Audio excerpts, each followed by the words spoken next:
pledge allegiance to the flag of the United States of America and to the republic for which it stands, one nation, under God, indivisible, with liberty and justice for all. Okay. This meeting is convened in accordance with the provisions of the Open Public Meetings Act of New Jersey. Let the official minutes reflect that adequate notice of this meeting has been provided by publishing a notice in the Asbury Park Press on Friday, January 8th, 2021, the Press of Atlantic City, and the Star Ledger, and also forwarded to the Toms River Times, Toms River Patch, and WOBM News on Wednesday, January 6th, 2021, and thereafter posting same on the Town Hall Bulletin Board for such notices, and filing same with the Township Clerk pursuant to a resolution adopted by the Township Council on Tuesday, January 5th, 2021. The meeting dates have also been posted on the Township webpage. Roll call, please. Councilwoman Hurick. Here. Councilman Cobb. Here. Councilman Latano. Here. Councilman Roderick. Here. Councilman Turnbach. Here. Council Vice President Maruka. Present. Council President Gagan. Here. All right, the first item of business will be the minutes of June 22nd, 2021. Council, your pleasure. Move the minutes. Second. Minutes were moved by Councilwoman Hurick, seconded by Councilwoman Maruka. Councilwoman Hurick. Yes. Councilwoman Maruka, I'm sorry, Council Vice President Maruka. Yes. Councilman Cobb. Yes. Councilman Latano. Yes. Councilman Roderick. Yes. Councilman Turnbach. Yes. Council President Gagan. Yes. Next is our honoring resolutions and presentations, and tonight council will be recognizing the life-saving efforts. Move the honoring resolutions? Second. Oh, sorry. Go ahead. Motion made by Councilwoman, Vice President Maruka, seconded by Councilman Turnbach. Council Vice President Maruka. Yes. Councilman Turnbach. Yes. Councilwoman Hurick. Yes. Councilman Cobb. Yes. Councilman Latano. Yes. Councilman Roderick. Yes. And Council President Gagan. Yes. Council, if you will.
Someone's stuck in the chair.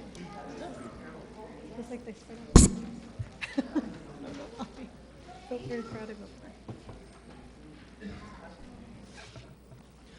Okay, prior to reading our next ordinance, number 7, on the agenda, I'm going to have our attorney, Mr. Merlino, give a brief presentation. Good evening, everyone. I'm Assistant Township Attorney Anthony Merlino. The mayor and council have asked me to appear tonight to provide an updated presentation on the consent order entered on March 11th by the United States District. Excuse me, Mr. Merlino, let me get you a mic just so it's a little bit clearer. Although we can hear you okay, I'm not sure if... Just hit the one from the front. Yeah, just from the front. Thank you, sir.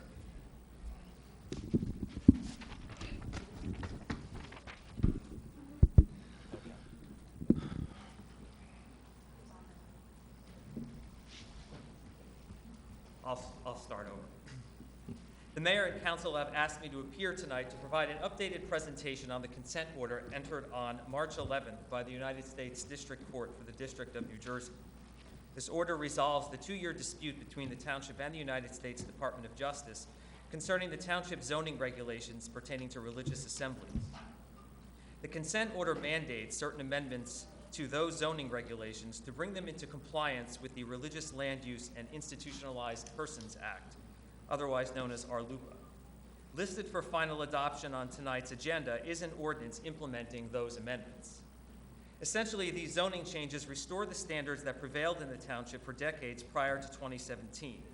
And ultimately, the consent order keeps the township out of lengthy and costly litigation with the federal government and accommodates religious assemblies in conformity with federal law while still advancing important township priorities. The purpose of this presentation is to clear up any lingering myths, misinformation, or misconceptions about the requirements and effects of the consent order.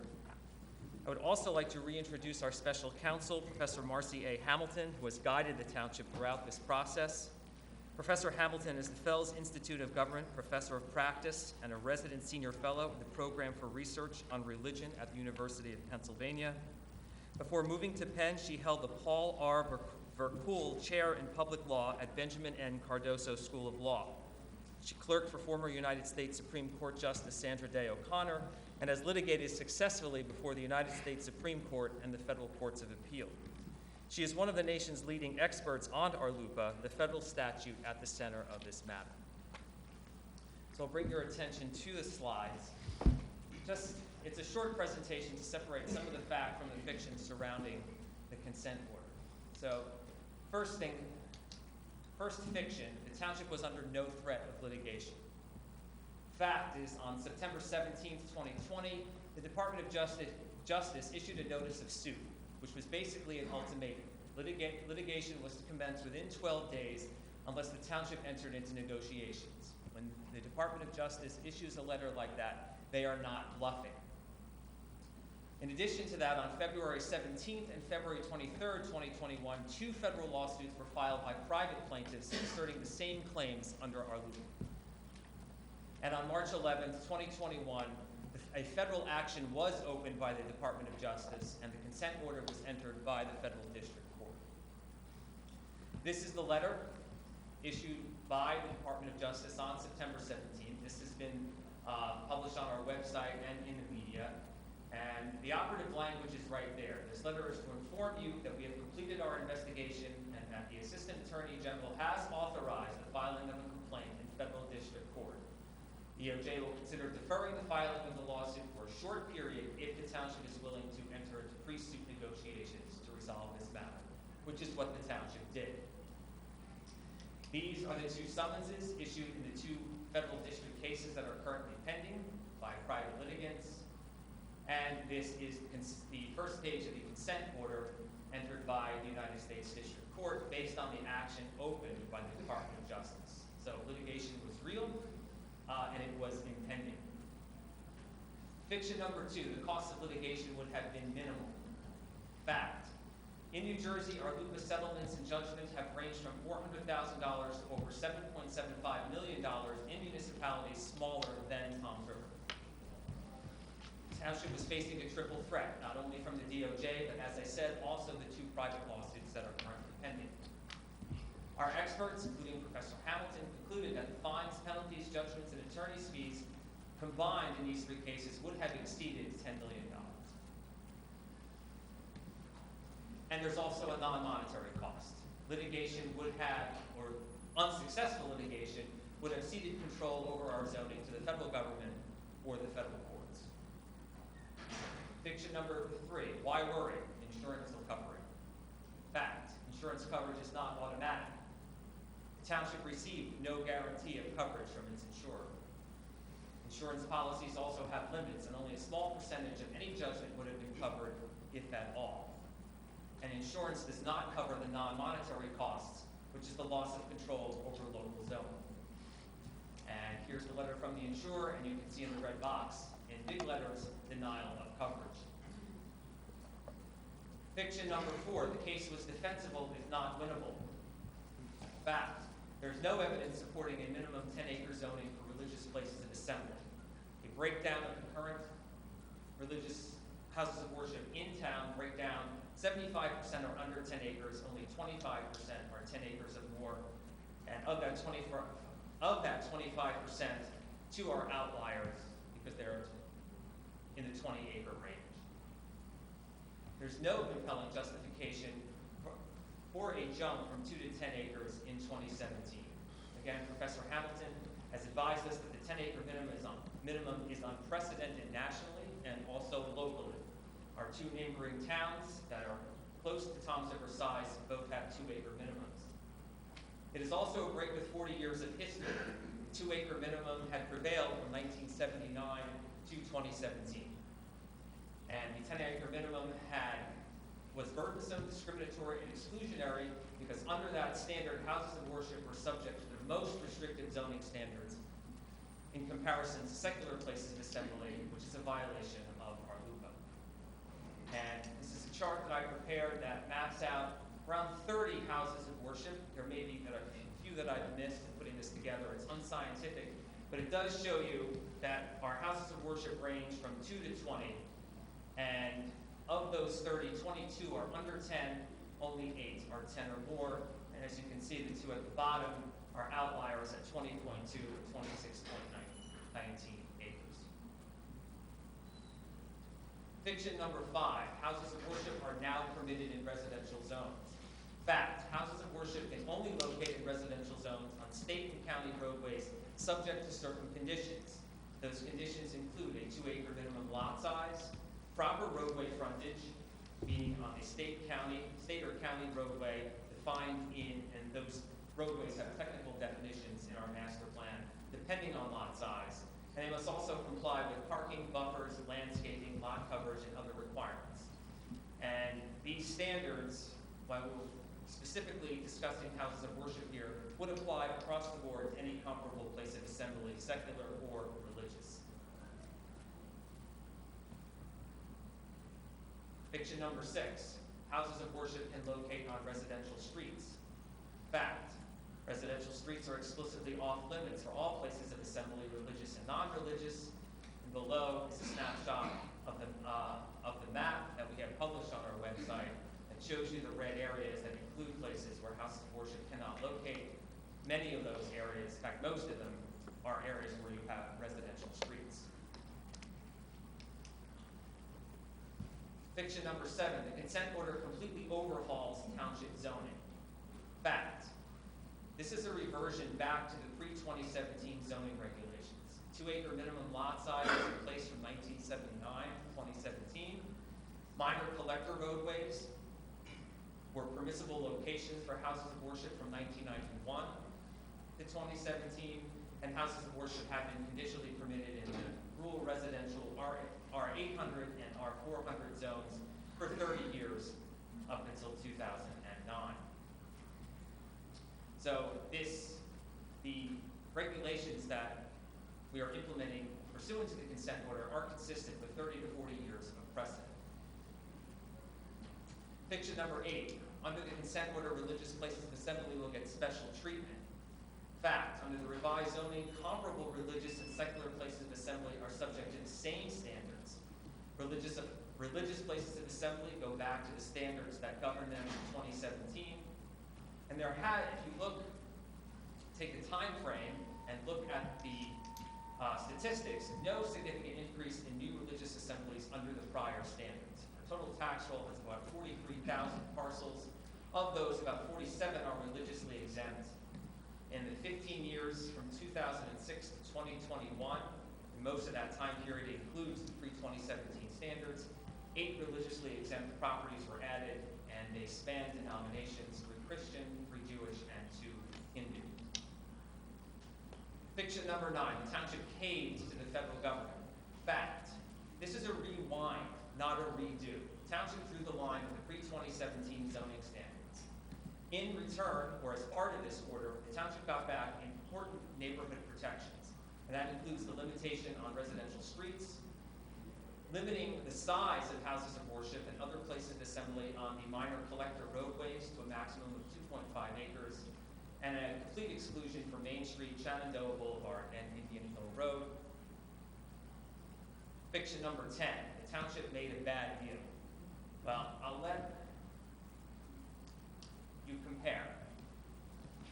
Litigation would have resulted in millions in judgments, zoning controlled by the federal courts, no restrictions on assemblies, secular or religious, and costly continued litigation with private plaintiffs. As a result of the settlement that's implemented pursuant to the consent order, it is zero cost to the taxpayers. We retained control over our zoning. We have reasonable conditions and protections for residential streets and neighborhoods, and overall makes us less susceptible to future litigation.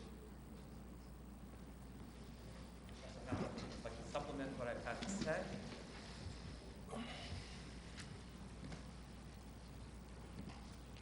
Be very hard to add to that except to say the following. Everyone knows I'm no fan of the Religious Land Use and Institutionalized Persons Act.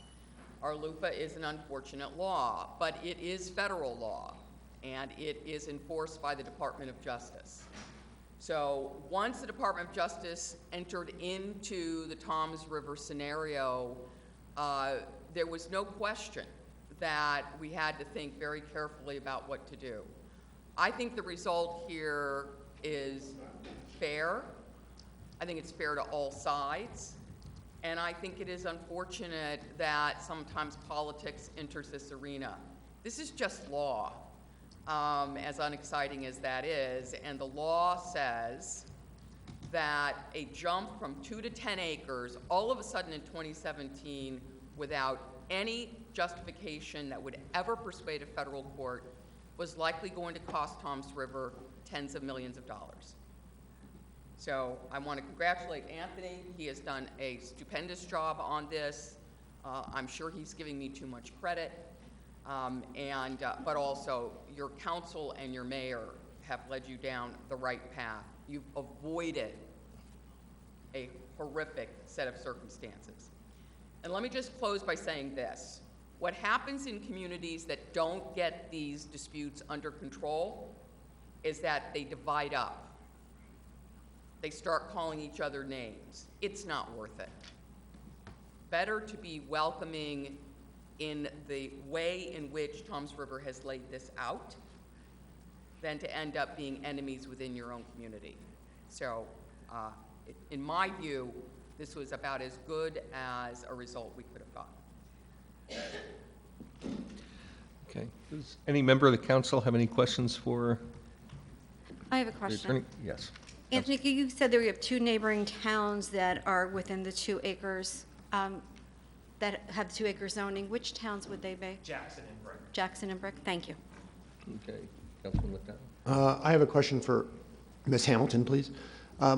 You do this all over the state or area, East Coast? Country, the country. Okay. So you've seen lots of towns that have issues similar to these?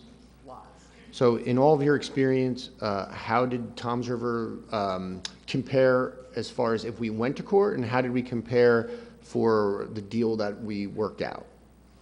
Well, I count Toms River as one of the cases that I count as a big success, along with the township of Abington outside of Philadelphia, and about 4 or 5 communities in California.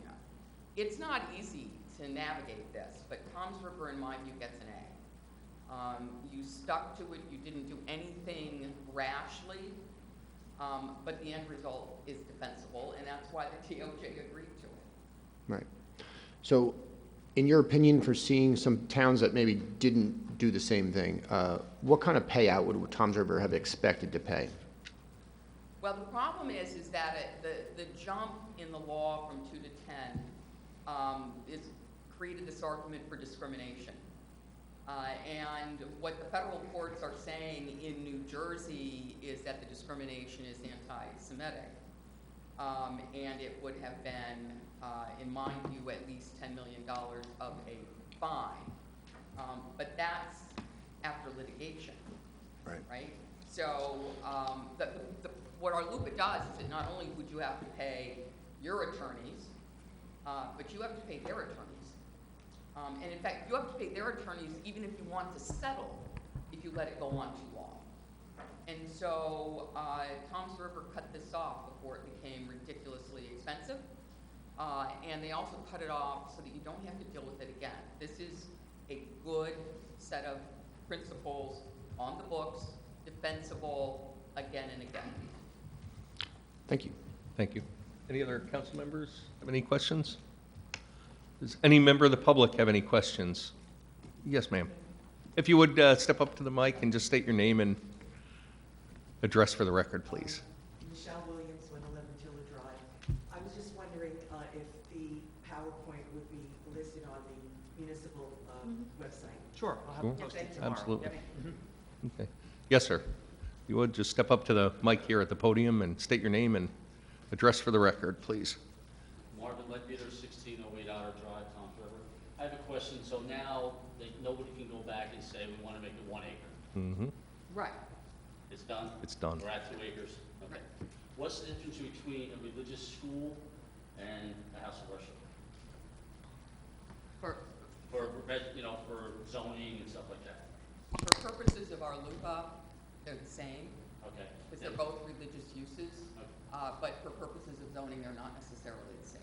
Okay, so why was I told by a handful of my neighbors that 726 Woodchuck is going to be a religious school in a residential area of 1 acre houses? Could maybe somebody answer me that? Look at that? I don't know, but we can certainly have our staff look into that. 726 Woodchuck. Woodchuck. Now, everybody knows on the block, but nobody knows here. So I don't know where all these people are finding out the information. But then it shouldn't be if it's Agreed. it's the same thing as you're saying, so it shouldn't be a religious school Well, on 1 acre. they can certainly apply, Right.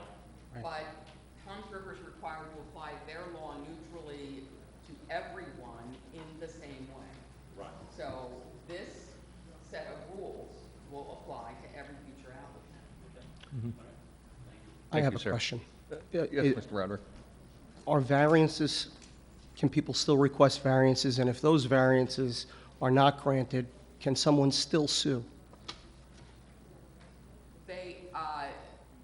The ordinary land use process has been untouched.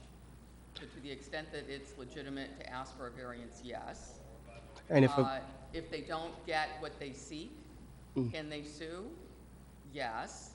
Has Toms River set itself up to be lawsuit-proof? Pretty much. Okay. I think Mr. Anderson, if you would step up. Mike, please.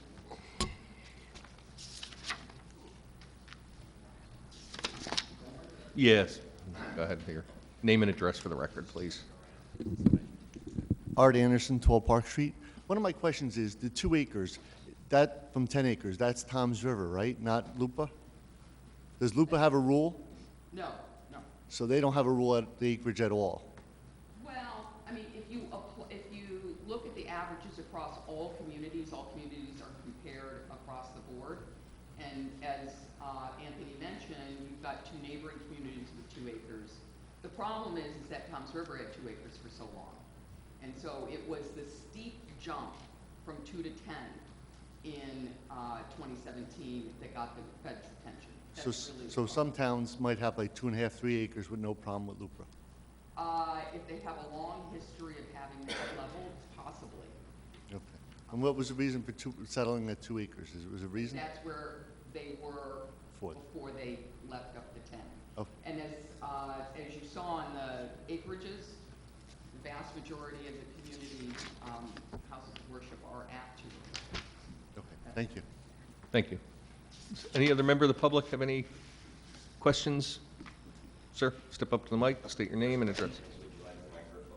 Back to where it belongs. That's fine for now. Richard Chulo, 215 Grant Avenue, Seaside Heights. First of all, Mr. Merlino, you just did a perfect presentation to dispel the myths that have been floating around over the course of the last couple of months.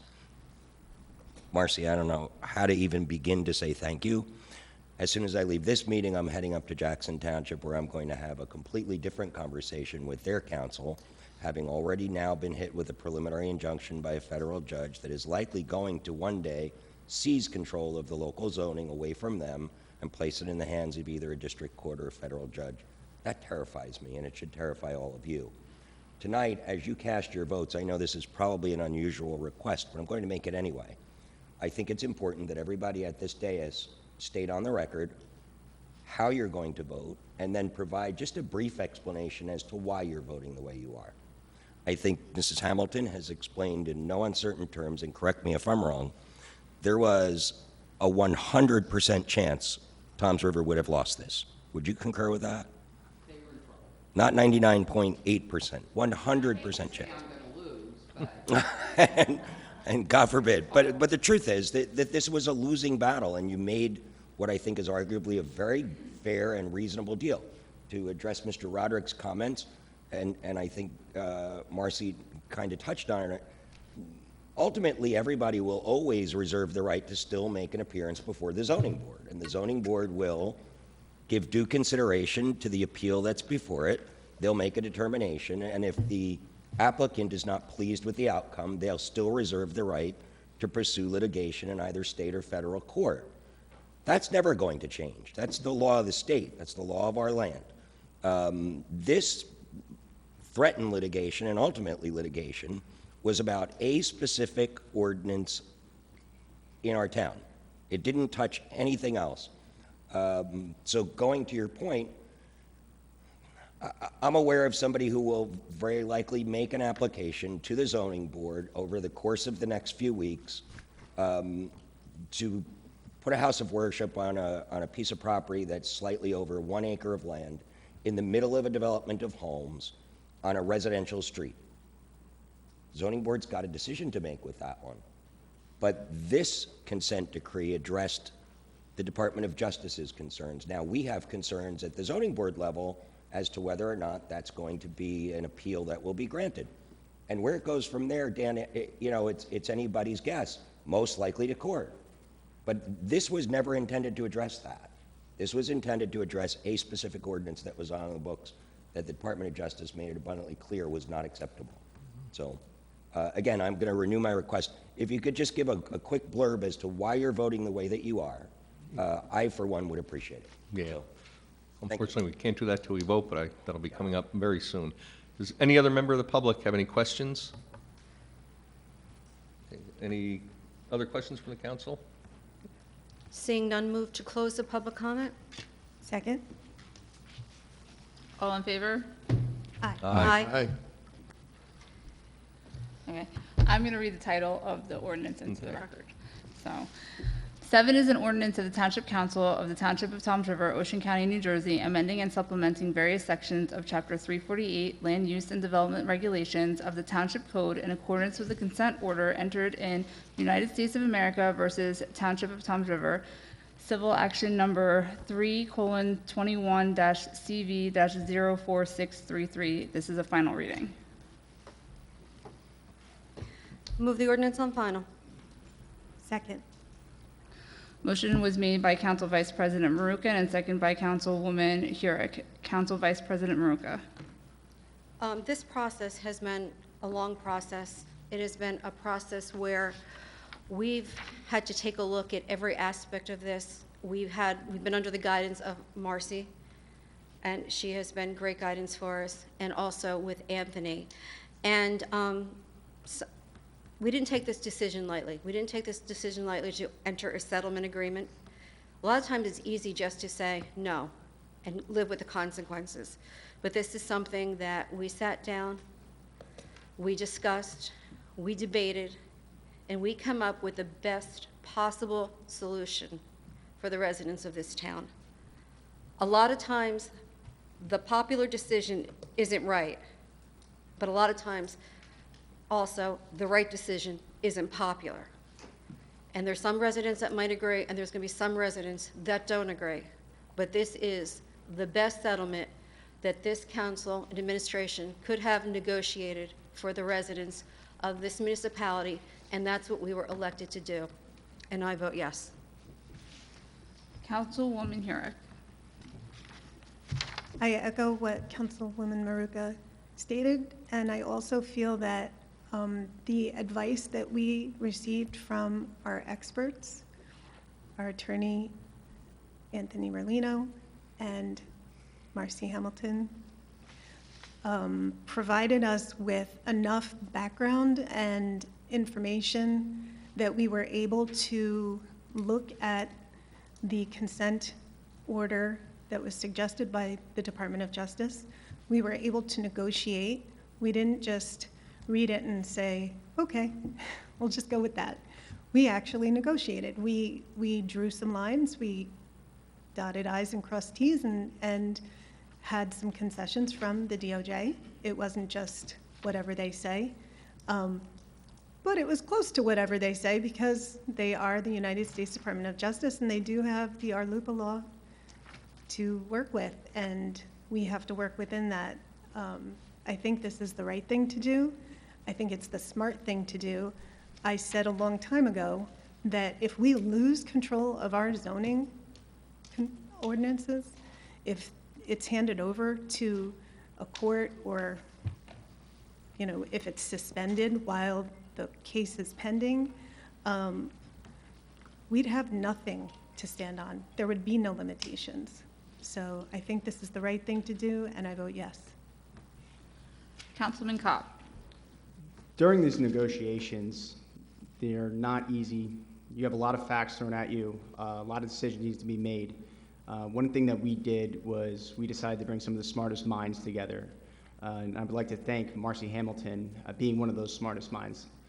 She gave us guidance. We took every decision very, very with full thought. We looked at and listened to the residents of Toms River and understood the concerns that they have. We also understood the concerns of the DOJ. The DOJ came to us, said we have a problem, and Toms River came up with a solution. I think the solution protects Toms River. It fits the needs of the DOJ, and it also protects the future of Toms River, which is something that I cherish. And that being said, I vote yes. Councilman Latano. Thank you.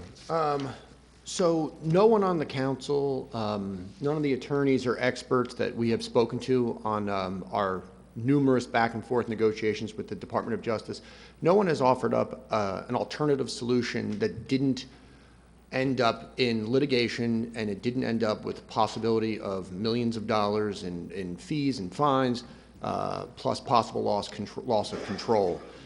This was the solution that was put forth by the experts, and we are taking their advice. We came up with a solution that is not affecting the quality of life of our citizens, and I think that you have to listen to the experts, and I vote yes. Councilman Roderick. Before I vote, I'd like to read part of a letter written by Mayor Hill and sent to the residents of Toms River back in October of 2019. At that time, Mayor Hill and council members Gagan, Kopp, and Latano were running for office. And it had come out that Mayor Hill had a reduction in the acreage requirement to 2 acres on his land use committee agenda. That was long before any of this occurred. So I'll read from you the letter. I have copies of the letter for anyone in the audience that would like it. I'm not going to read the entire thing, but just part. Let me be clear. I am absolutely opposed to 2-acre zoning for houses of worship in Toms River. If the U.S. Justice Department demands that we implement such zoning, I will fight them in court. The allegations to the contrary in the anonymous letter sent out is absolutely false. The anonymous letter is part of a vicious attack which I expect will continue through Election Day. Mayor Hill continues on to state, let me state unequivocally, I have not and would never sell out Toms River to any special interest. Now, again, this is Mayor Hill's letter, and it's clear now that Mayor Hill was less than truthful, that he lied to the residents of Toms River when he sent that letter out. No such fight ever occurred. And as you heard, while this may reduce the likelihood of being sued, it certainly doesn't stop lawsuits in the future. As the resident asked, if that were denied, yes, the person could appeal and could take it to court. And frankly, I feel that there are more properties in the 2-acre size, or just shy of 2 acres, than there are in the 10-acre size. So it's safe to say that there will be more lawsuits, more folks making applications before the zoning board for variances, not less. So I disagree and respectfully vote no. Councilman Sternbach. No offense to Councilman Roderick, but we have an expert in Professor Hamilton that has argued Arlupa across the entire United States. She's published on Arlupa. She's the preeminent, foremost expert in the country. We have Anthony Merlino, who will never tell you that he graduated Seton Hall Law in 2002, and he graduated #1 in his class, and I was in his class. And he clerked for the New Jersey Supreme Court. So we can either listen to Councilman Roderick and his opinion, or we can listen to the experts. Imagine, Toms River, if we don't listen to the experts. You saw the presentation. There was a denial of coverage from our insurance. Go back to your insurance carrier and say, we've hired an expert, but guess what? We're not going to listen to that expert. We know she travels all across the United States, and she knows what she's talking about. That's why we hired her. She's a professor at the University of Pennsylvania. Well, we're not going to listen to her insurance. We're going to listen to Councilman Roderick. And who's going to pay when we lose? Everyone sitting in this audience, everyone hopefully listening online tonight. Important. Consider what Professor Hamilton said. Look what's going on in Jackson. They're not united right now, they're divided. And she's absolutely right. We're working to unite our community. This is a step in the right direction. I could never sit here in good faith and vote no and expose all of you to tens of millions of dollars that no insurance company is ever going to cover. Mr. Chulo is right. Anyone can file a lawsuit. That's the laws of the United States. Guess what? You have your rights. We can't take those rights away. So the idea of there's going to be more litigation, if there's litigation, we've done our best to protect our residents. We've set a standard that's been in place for 40 years. In 2017, this was the standard, Toms River. 2017. This isn't something that we are reducing, that you've had 10 acres since 1979. Quite the contrary. You have to pay attention to the facts. You cannot buy into the fiction. The fiction is designed to promote fear and untruths. I vote yes. Council President Gagan. Yes, when I decided to seek elected office, I too, probably looked at Facebook way too much and realized, oh my God, that this is an outrage. Once elected and going to different meetings and with the attorneys, you hear the facts. The facts. Not the Facebook facts, but facts. This was in play for 40-plus years prior. Certainly it didn't sit well with us, but when we realized the truth and how it had been this way for 40-some-odd years, and listening to our experts, again, experts in the field, the decision became pretty clear what had to be done for the community, for the town, what's best for everybody. Lawsuits, they're a dime a dozen. It's the way of our land. A number of years ago, decades ago, I used to own 7-Eleven stores. I was sued once because somebody had the winning lottery number, but they noticed it the day after the drawing and sued. I mean, think of the craziness of that. Again, it's our system. We don't have to agree with it, but it's the way it is. Just because we have insurance, an analogy, I have insurance on my car. I'm not going to go recklessly running through, red traffic lights and stop signs and hope the insurance pays. When you hear from the experts, we're going to lose 10 out of 10 times in front of 10 different judges, 10 different ways to Sunday. What's the option? Do we recklessly spend everybody's money and maybe hope for the best? I haven't heard any other plan to try to do that other than, just fight it, wing it. It's the best decision. It's a tough decision for us, but as Councilwoman Maruk had said, sometimes a popular thing is not always right, and the right thing is not always popular. I vote yes. Thank you.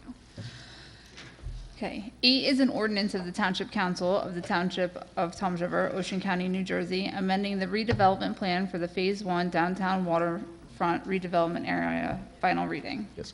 I'd like to ask Mr. Roberts to come up and just give a brief explanation on this.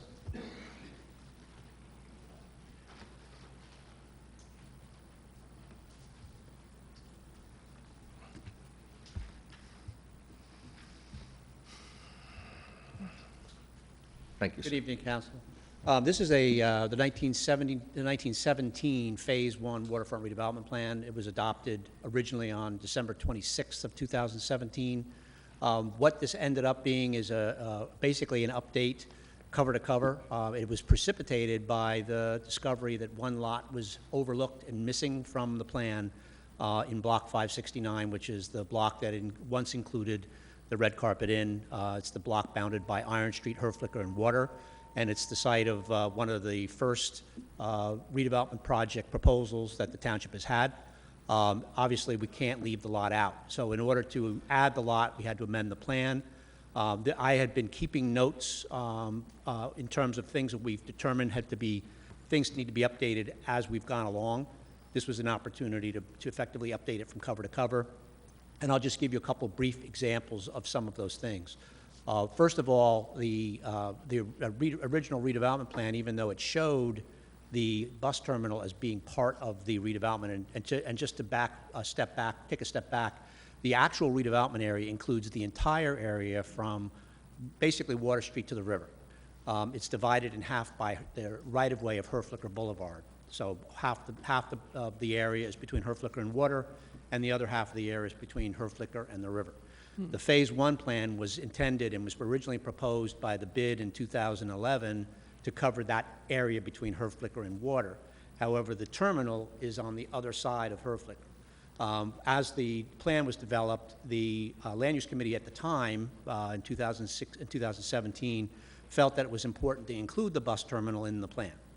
However, if you look at the table, the block and lot for the bus terminal is not listed in the table. So technically, the plan can't apply to a property that it doesn't identify.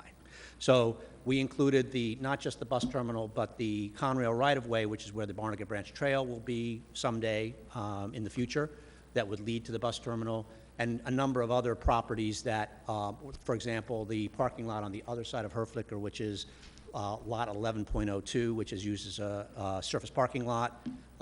It's not listed. It was not listed originally in the Phase 1 plan. So that was the first update. The second update was block 658.01, which is the block bounded by Main, Irons, and Water Street, and it includes basically I would say the west side of Main Street, the first block of Main Street, the west side. It includes the Wells Fargo building, is probably the most well-known building on that block. It includes the 7-Eleven and some others. It was recommended for inclusion in the redevelopment area in 2012. We discovered after we adopted the plan, when we retained redevelopment council, which was like one of the next steps in implementing the plan, and they asked for copies of the resolution of designation, that evidently that resolution had never been through the process. It probably went to the planning board, but there was no record that was ever adopted by the governing body, which means it was never designated. And we think that is because of Sandy. That was right about the time of Sandy. With Sandy, everything basically was pushed aside, and the township focused on recovering from Sandy, and that resolution was never adopted. So that area, which was included in this plan, isn't actually in the redevelopment area. So we had to update all the language in the plan that references that block. However, we didn't want to take out one of the key recommendations of the plan at the time, which was to try to create a connection of Washington Street all the way to Iron Street through that block. That would require one of the 3 buildings that makes up the Wells Fargo complex to be removed. The owner of the Wells Fargo building also owns the parking lot on the other side of Iron Street, which is in the redevelopment area, and most likely would be one of the next projects to come through the pipeline. We wanted to keep that idea alive. So I didn't take that out of the plan, but I made corrections to reference the fact that that block would most likely have to be added to the downtown core rehab area as opposed to being in the redevelopment area. So that was update number 2. The third update is, if you remember, in 2018, we adopted downtown core redevelopment plan, which covers the area on the other side of Main Street. It's the historic village part of the downtown, which includes this area that we're sitting in tonight. About a year or so later, we updated that plan to add the Robbins Parkway redevelopment area, which was the Boatworks building and the parking lot. And at that time, we also had established an arts council, basically the CAP, Community Arts Project. That was considered to be the official arts council, if you will, of the township. They recommended a arts and culture district within the downtown. Part of the district was in the downtown core, part of the district was in the Phase 1 redevelopment area, specifically Block 569. So that plan was then updated to include not only the map, so that both plans have the same map, but also the same language in terms of encouraging arts and cultural amenities as part of redevelopment projects that are within that sub-district, if you will, of those 2 redevelopment areas. The last, there's the only change we made to the development standards was that we recognized in a couple of instances, now that we've had some investment in the downtown over the past 4 years since that plan was adopted, that the plan called for 80% coverage in the table. We have many properties in the downtown that are already at 100% coverage, and they've been at 100% coverage for 120 years. So that would cause a problem for any existing properties looking to rehabilitate or redevelop. So I added existing or 80%. And the 80% came from the fact that the CAFRA maximum standard in a center, which the downtown is, it's a regional center under the state development and redevelopment plan, is 80%. However, CAFRA grandfathers in existing development that's over 80% coverage. So we didn't want to penalize our existing development that was already at more than 80%, so we added that language to make it clear. And then the last final update was that we added the proposed downtown loop, was what it's been commonly known as, based on a traffic study from 2015, which recommended that Water Street be a one-way outbound to the Parkway, Herflicker be reconstructed as a one-way eastbound from the Parkway. When we got the build grant in 2018, and then have been consummating it ever since. The local concept development phase that the county did last year found a critical flaw in the loop. And the critical flaw had to do with the stop sign at South Main and Herflicker. Actually, as you come around on Dover Street or South Main to Atlantic City Boulevard, that would be a critical backup at that location. So we had to scrap the actual one-way and switch to a two-way loop. So basically that Water Street and Herflicker Boulevard would be two-way each, reconstructed, and they also recommended a roundabout at exit 81. So that's basically the plan now that we're now trying to advance to the next stage with the build grant. That had to be updated as well. So those are, when I say cover to cover, that was basically the extent of the changes. The version of the plan I think the council may have seen has the cross-outs and underlines, so you can kind of see where those changes are for yourselves. But effectively, what I would reference this is as a housekeeping update to the redevelopment plan that you originally adopted in 2017. That's, Mr. Council President, I think that would be I think you covered everything. That's kind of the crib notes. I have three questions. Go ahead, Councilman. First, I was wondering if you could tell folks in the audience, what are the benefits of being in an area designated in need of redevelopment for a property owner? For a property owner in the area? Mm-hmm. Well, basically, the main purpose of doing it is to give the governing body control over future redevelopment. It also provides tools under the statute that aren't available in any other program. For property owners, it allows for, in some cases, some additional uses. For example, most of the Phase 1 area, if not all of the Phase 1 area, was in a village business zone. Most of the properties that are currently there were left over they've been there for many years. A lot of them were commercial uses that may not even be permitted in the village business zone. But be that as it may, if they wanted to develop or redevelop their property in accordance with the plan, they would have the benefits of what the redevelopment statute provides in terms of incentive. Would tax incentives be part of that? Only if it's justified. Effectively, the main issue here is that there are uses promoted in this redevelopment plan, and there are densities allowed in this redevelopment plan that would exceed what's in the underlying zoning. That actually brings me to my second question. So if you could exceed the densities, does that increase the value of the property being brought into the area in need? Potentially, as long as you comply with the plan. So it would increase the value? Right, but the plan requires givebacks to the community in terms of public amenities, things like parks and other things that are part of that deal. So effectively, it's in a way a version of contract zoning, if you want to call it that, because a redevelopment project under this plan would require a redevelopment agreement with the governing body having full control over the results of that agreement. And then my last question is, pictures on the front here of the redevelopment plan, those are apartments, correct?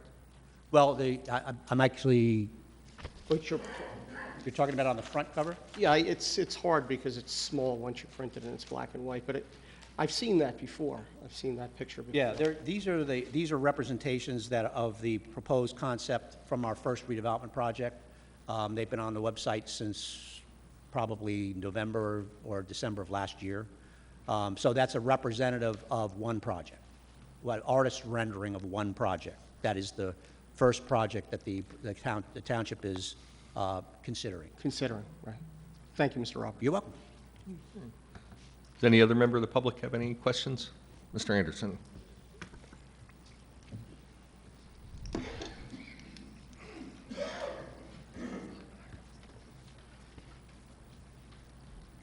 Art Anderson, 12 Park Street. I'm a little confused on it. Is this actually a contract then with the developer? No.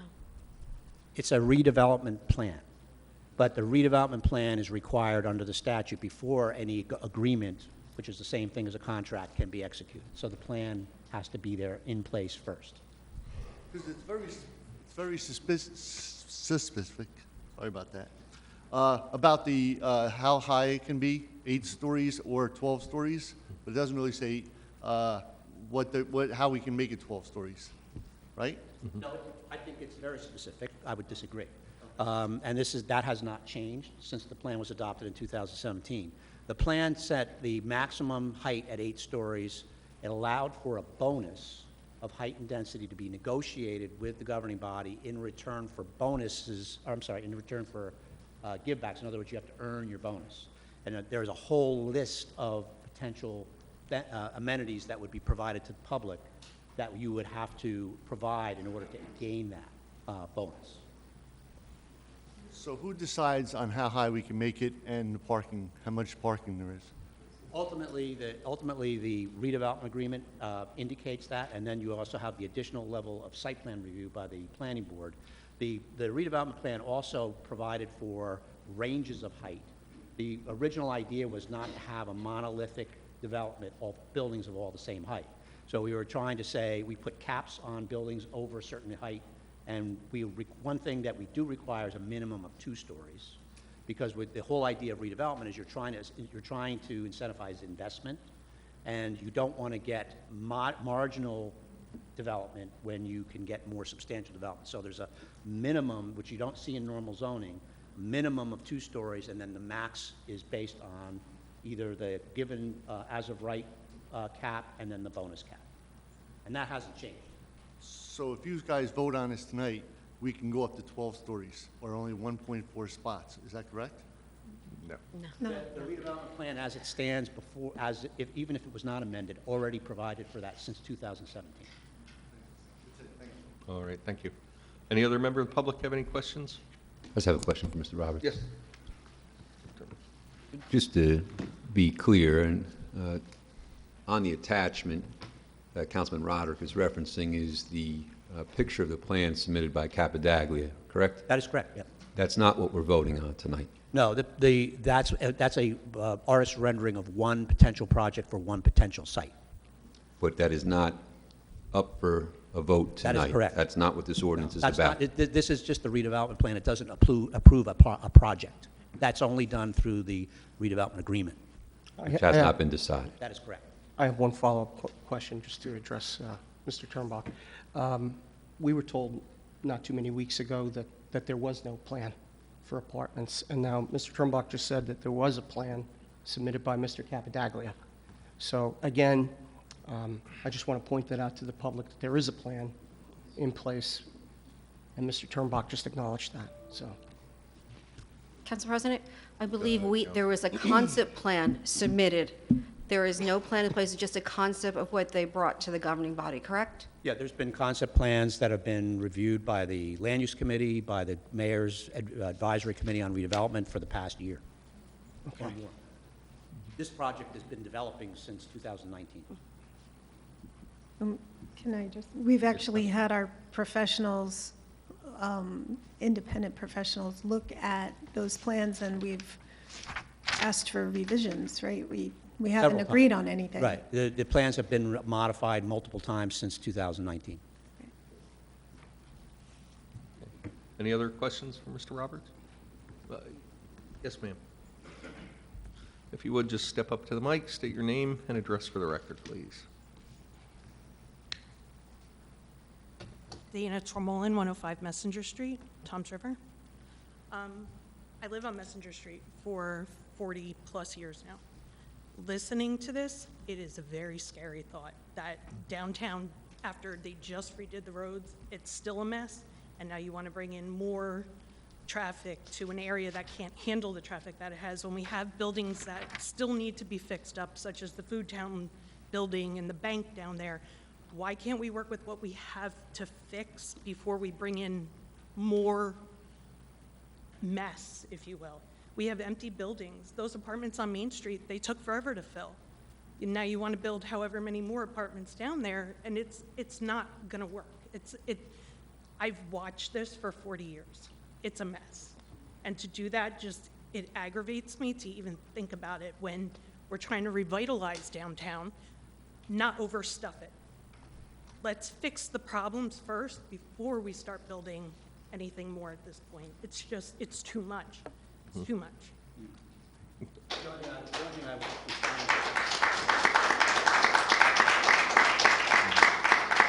The only thing I would indicate is that, well, first of all, I would disagree, that's too much. But the other thing is that when you plan, you have, we were well aware of the circulation concerns. That's one of the reasons why the original redevelopment plan was never adopted from 2011 till 2017.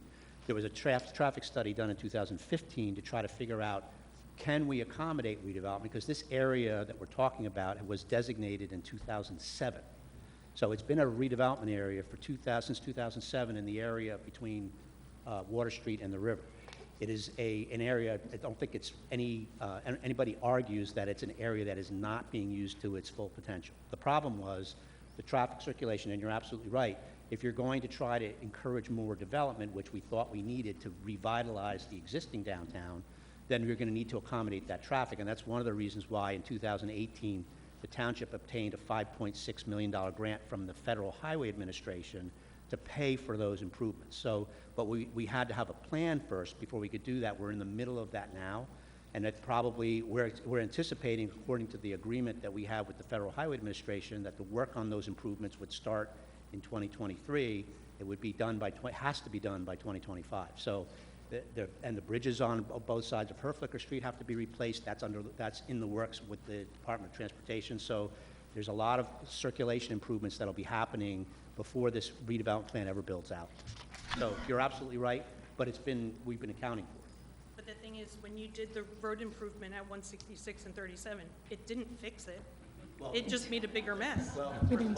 First of all, the township had nothing to do with it. That was a Department of Transportation But project. that's what we're starting with. That's already a problem that we're dealing with.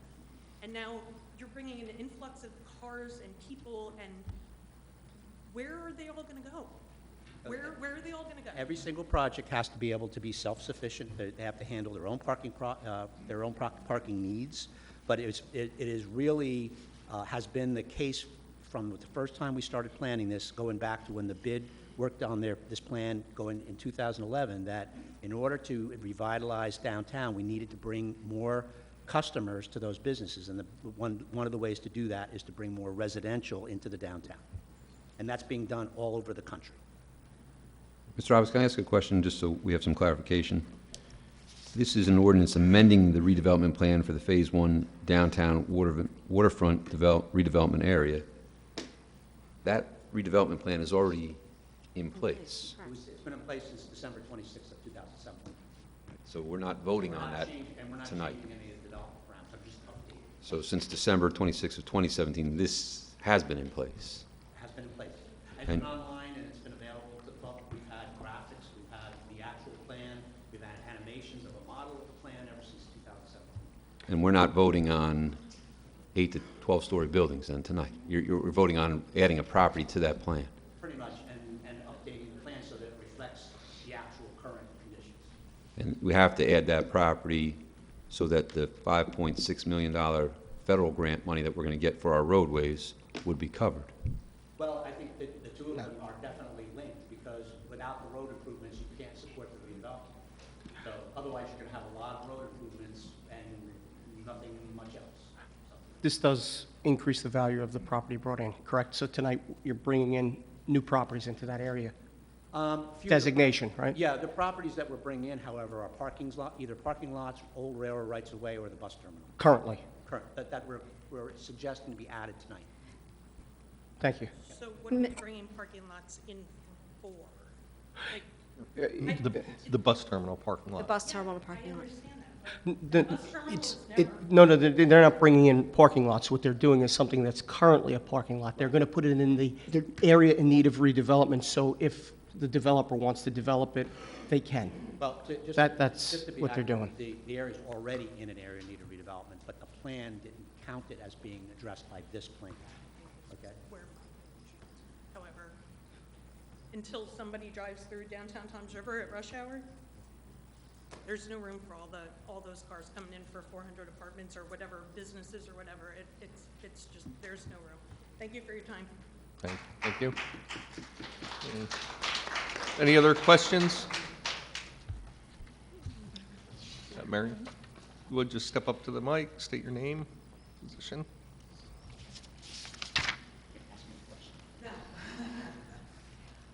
My name is Marin Bellick. I'm the Executive Director for Downtown Toms River Business Improvement District, and I wanted to thank Dave Roberts for actually working on this project since 2017. I started a year ago. I've been very involved with Dave, talking on a daily basis. I've helped, and I'm very comfortable with the downtown. You know, we started downtown Toms River. My commitment is to see the downtown of Toms River to thrive, to become a tourist destination, to become a hotspot, not only for the community, but for the surrounding area, to benefit our residents, to benefit our home values, to benefit the restaurants, to benefit everybody. And I'm very confident with the work that he's done, and the bid stands very supportive of the commitment to the redevelopment project. So thank you. Thank you. Any other questions or comments? Yes, sir. Step up to the mic, state your name. Step up to the mic, state your name and address. David Sicozzi, C-I-C-C-O-Z-Z-I, 847 Ocean View Drive. And for full disclosure, I own property in downtown Toms River for over 30 years, commercial and residential. I'm also running for council this November. And chairman of the planning board here in Toms River. I've been on for 11 years, and I'm the third longest serving member to my knowledge. So I bought this property as an investment in a business for myself 30-something years ago, and it was terrible. It was actually terrible. It was difficult to get tenants. It was difficult to run businesses. Everybody was fleeing. There was just no business, and it wasn't supported by the residents of Toms River. Then years ago, under a different party and different mayor, they changed the zoning. They recognized that something had to be done down here, and they were allowing, from my knowledge, the first time to put residential on the second floor. And I said, wow, this is great. Now we're going to have a downtown like other towns in New Jersey on the waterfront. You look at our waterfront compared to Red Bank, and, so the numerous, we're lacking. So I'm behind this project, not for selfish reasons, but for selfish reasons for the township. We have to think 10, 20, 30, 50 years from now. I have three children, and I want to leave them this property. I don't want to leave them a mess. And we got to grow. So I'm very thankful for the mayor, Lou, our professionals, and all the council people for doing this. And I believe in my heart it's a good thing for the town. Thank you. Thank you. Does any other member of the public wish to be heard on this? Yes, sir.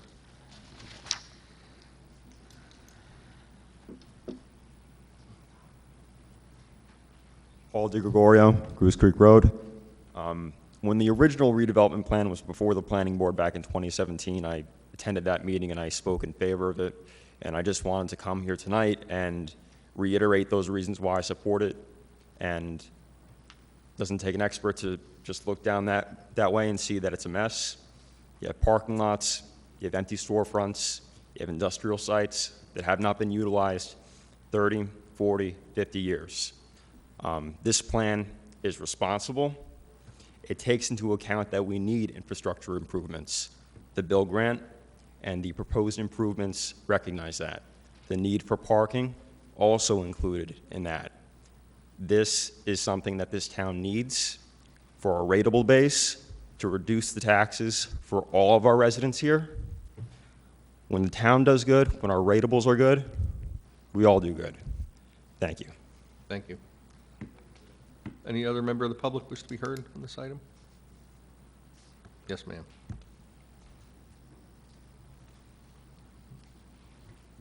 Elizabeth Puglisi, 7B Westlake Drive, Manchester.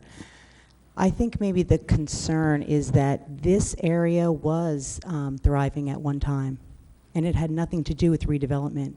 Those stores were filled, and there were customers. If you were born and raised in this area, you were privy to that, and you're aware of that. I'm not saying I'm not for redevelopment, but I am absolutely saying for let's work with what we have before we move on to something else. And another thing, if you've been born and raised in this area, many of us are not looking for it to be a hot spot. We're looking for it to be safe for our children. We're looking for it to be family-oriented, for small business support. We're not looking for bells and whistles and fireworks. And I'm not the only one who's taking a stand in reference to this. So I will say that those buildings were hot. They were moving. They were shaking years ago. There's a reason that they're not now. And the answer is not always redevelopment. It's working with what we have. Thank you. Thank you. Any other member of the public wish to be heard? Seeing none, move to close the public comment. Second? All in favor? Aye. Move the ordinance on final. Second. Motion was made by Council Vice President Maruka, seconded by Councilwoman Hurick. Council Vice President Maruka. Yes. Councilwoman Hurick. Yes. Councilman Kopp. Yes. Councilman Lentano. I just want to remind everybody that we are not voting on a plan or any developer or anything like that. We are just combining a lot into a redevelopment area, and I vote yes. Councilman Roderick. Well, we've been told time and time again that there's no plan for 500 to 1,000 apartments downtown. And now we just heard something different. We heard that there was a plan, that we have seen a plan, but that's not what was said just a few meetings ago. I've personally seen the plan. I know the residents downtown don't want to see another 500 to 1,000 apartments, particularly with a pilot program that would that would give no funding to the schools at all and just put an extra $600,000 or $700,000 in the township's pocket, but cost us millions in educational costs. I'm opposed to it, so I respectfully vote no. Councilman Zermbach. I share Ms. Puglisi's concerns with regard to the safety of our children down here and the safety of our downtown. And I think we've taken a lot of steps, and I think with the removal of the Red Carpet Inn and the purchase by the township of the Red Carpet Inn, you saw a change in our downtown. The police had responded there 750 times in 1 year. So that area that we're discussing was a complete drag to our downtown. People were afraid to walk down at night because drugs were being sold. All sorts of things were going on inside that building, and we all know that. And bail reform changed our downtown too, because bail reform removed all of the bail bonds businesses from downtown that were bringing an element into our downtown. So you come down here on a Friday or Saturday night, and you've lived around here for a long time, you're starting to see a revitalized downtown. And so we are very aware of safety concerns. I agree with you, and we will continue to focus on that, because you have to be safe and have to feel safe in order to come down. And I agree with you, I support the small businesses. I'm voting yes tonight to this to allow for the revitalization. I hear our residents loud and clear. I hear Ms. Tormolen, and I don't disagree with you on the size of some of these buildings and the concepts. I've listened and discussed with a lot of residents, and I can promise you that we're going to take a careful look at every one of these plans that comes before us. Councilman Roderick is correct with regard to a pilot right now, right? And the concerns we have with our funding for school being cut under S2 and then turning around and agreeing to a concept that doesn't provide taxes to the school. We're aware of that. So it's not something that we take lightly.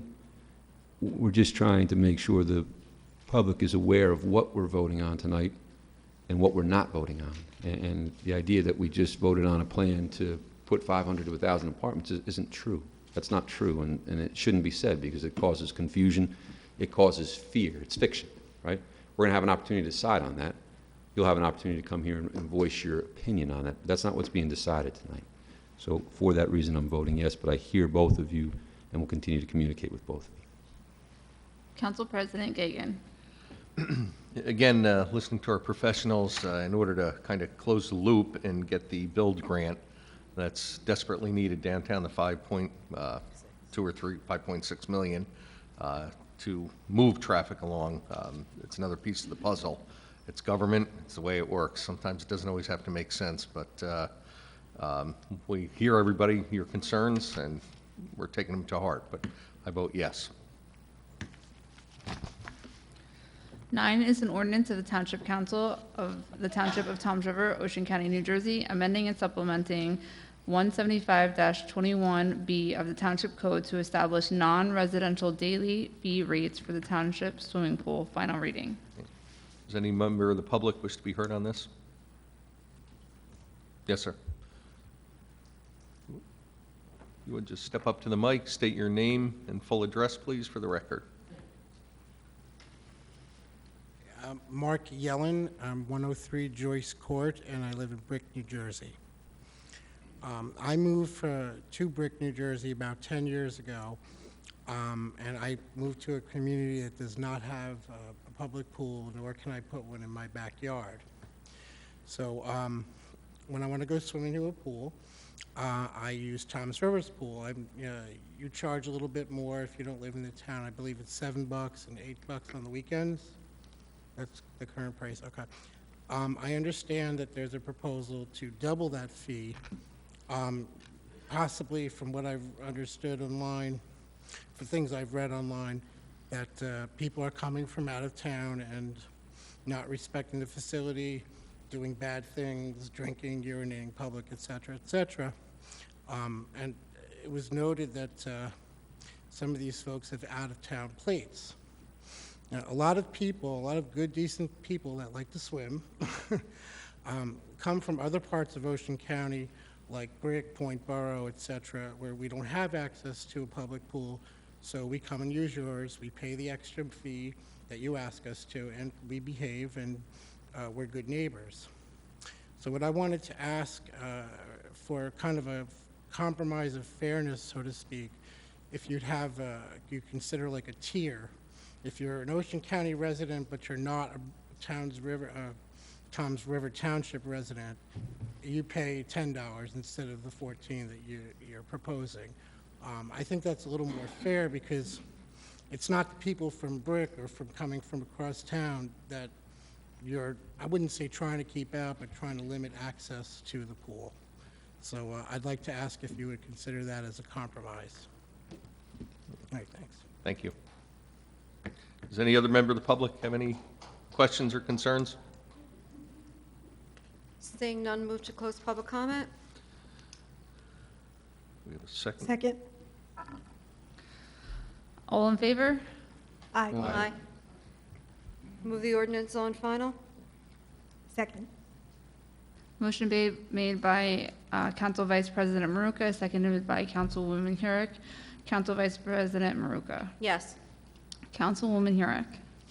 I just wanted to be clear, based on the comments, that currently the rates are equal for in and out of town. So this is where we are going to increase it for out of town. So I vote yes.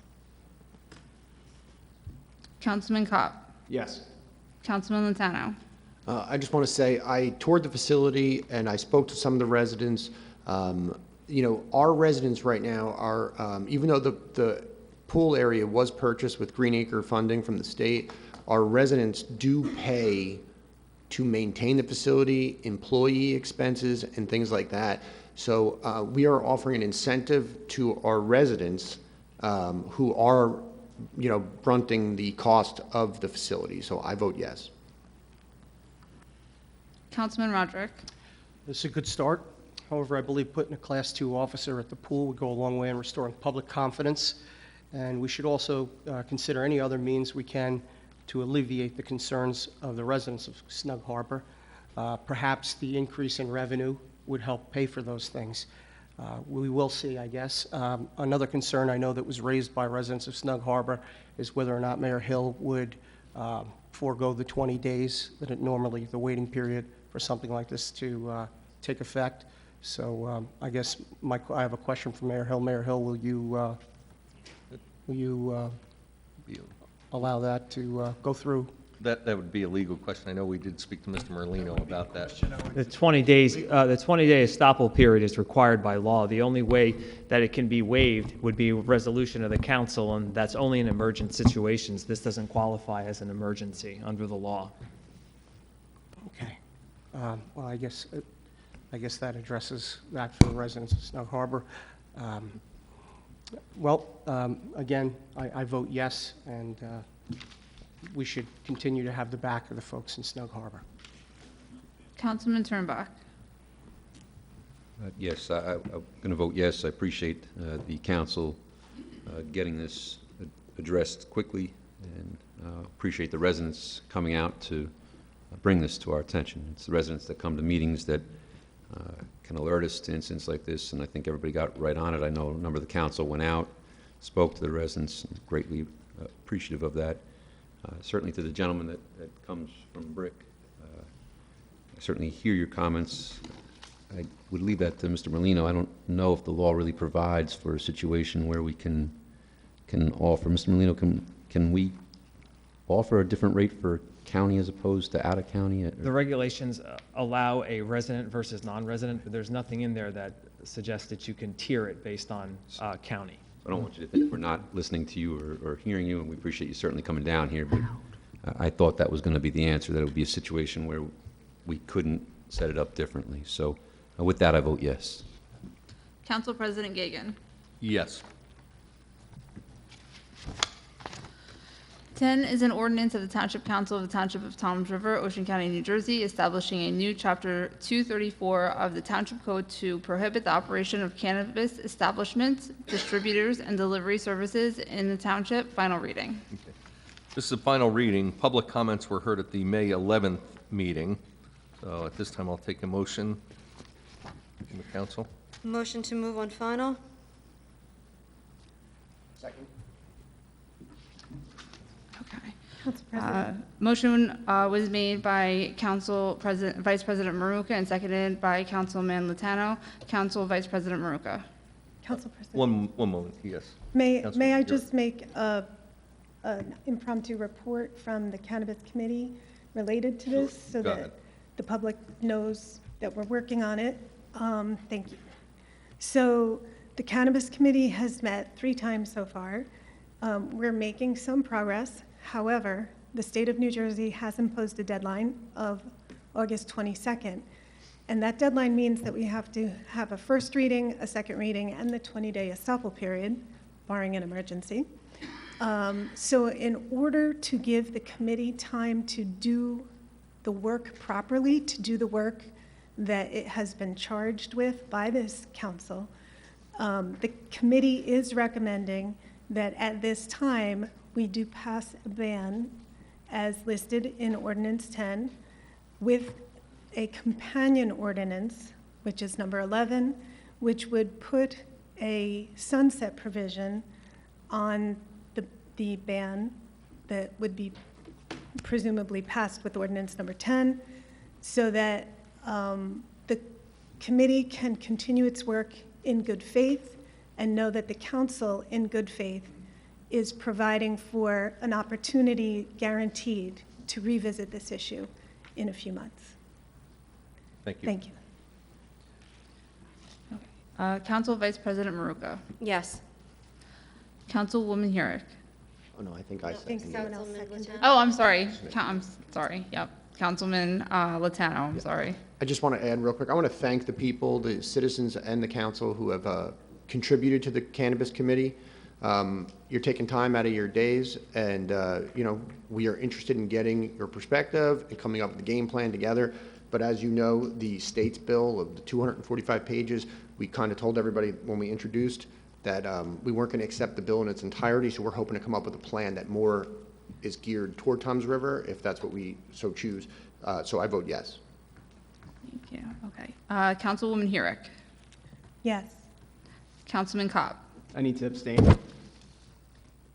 Councilman Roderick. Yes, I vote in favor of the ban. Councilman Turnbach. Yes. And Council President Gagan. Yes. 11 is an ordinance of the Township Council of the Township of Toms River, Ocean County, New Jersey, amending and supplementing Chapter 234 Cannabis Regulations of the Township Code to establish an expiration date for the general prohibition against the operation of cannabis establishments, distributors, and delivery services in the township. First reading. Move the ordinance on first reading. Second.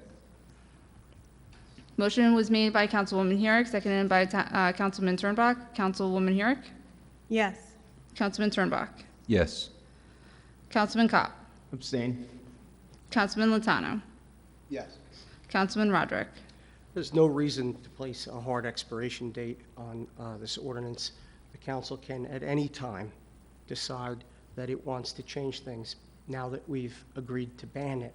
So setting a sunset provision appears to me like there's some weakness up here, particularly given Councilman Latano's comments.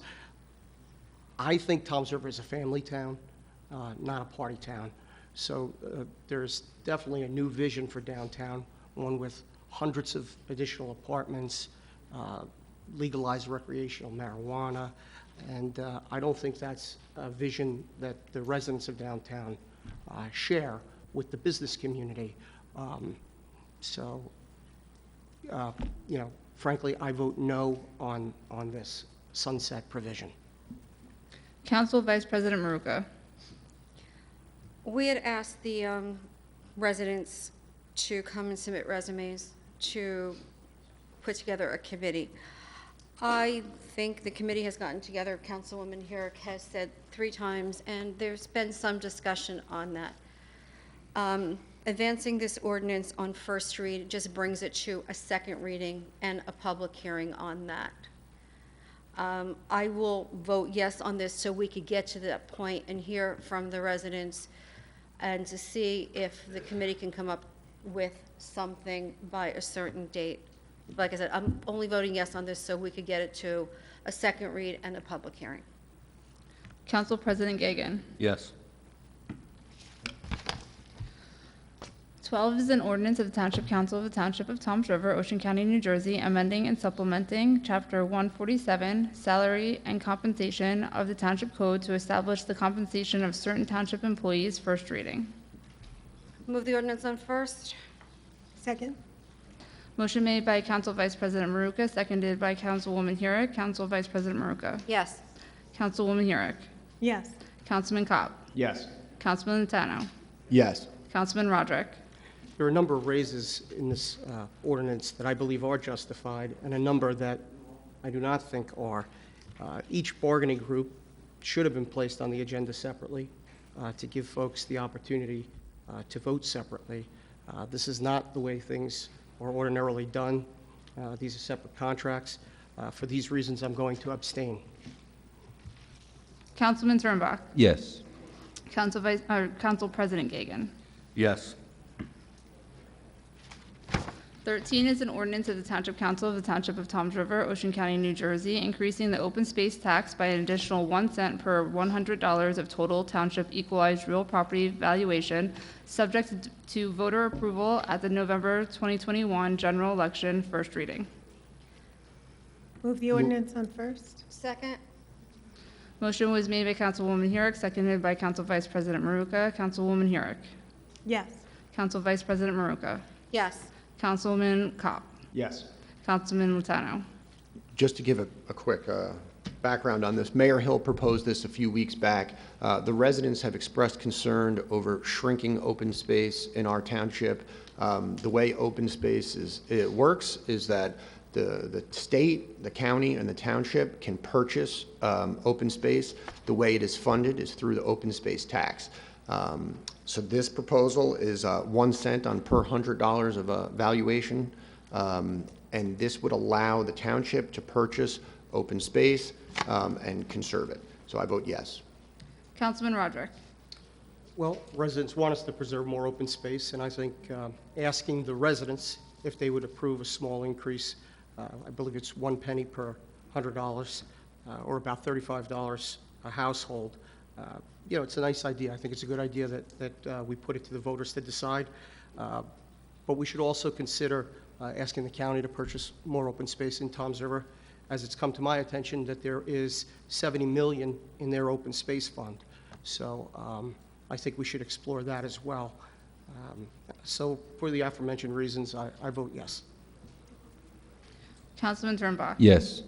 Council President Gagan. Yes. 14 is a resolution of the governing body of the Township of Toms River, Ocean County, New Jersey, for certification of the annual audit for the year 2020. Move the resolution. Second? Motion was made by Councilwoman Herrick, seconded by Councilman Latano. Councilwoman Herrick. Yes. Councilman Latano. Yes. Councilman Kopp. Yes. Councilman Roderick. I have a quick question for Mr. Davis. Mr. Davidson.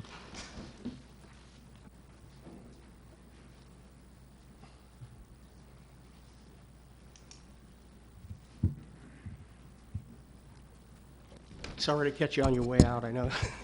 It's your last meeting, correct? Correct.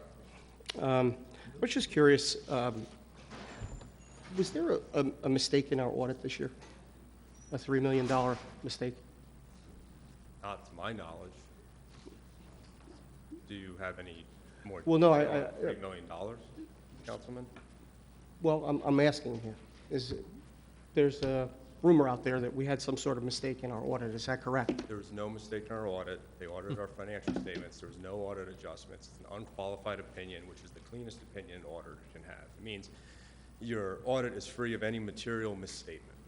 Okay, I just wanted to clarify before you go, and thank you for that, and thank you for your service to our town. Thank you. I'm going to abstain to number 14. Councilman Sternbach.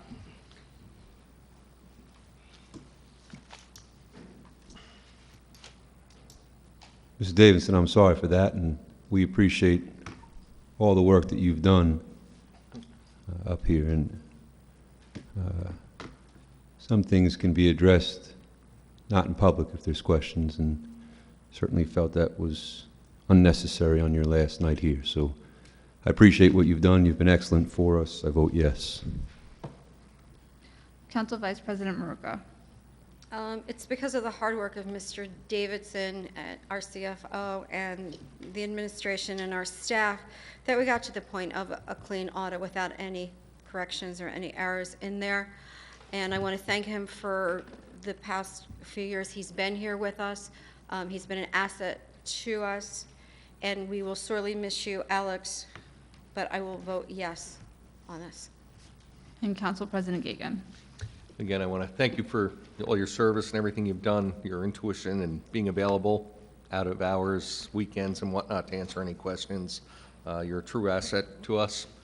Certainly, I can understand why you're leaving. You're closer to home, hopefully a friendly council to work with, and I vote yes. I would just like to point out, I do get a rebuttal.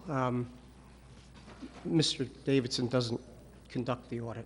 He's our CFO, so the audit is conducted by an outside firm.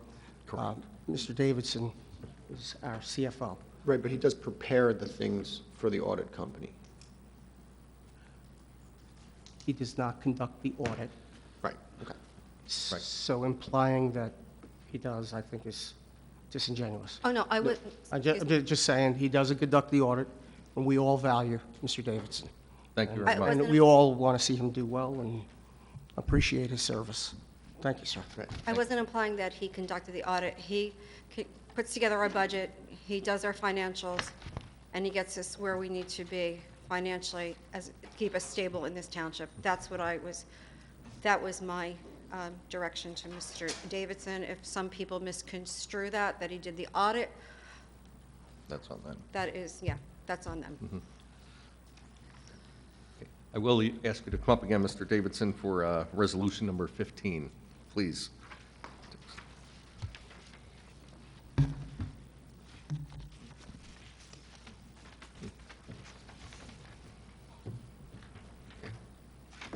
Do you want me to read that into record real quick, and then he can make his comment, or? Yeah, please, in That's 15 okay. and 16 while you're here before you. 15 is a resolution of the Township Council of the Township of Toms River, Ocean County, New Jersey, making application to the local finance board pursuant to NJSA 40A:2-51.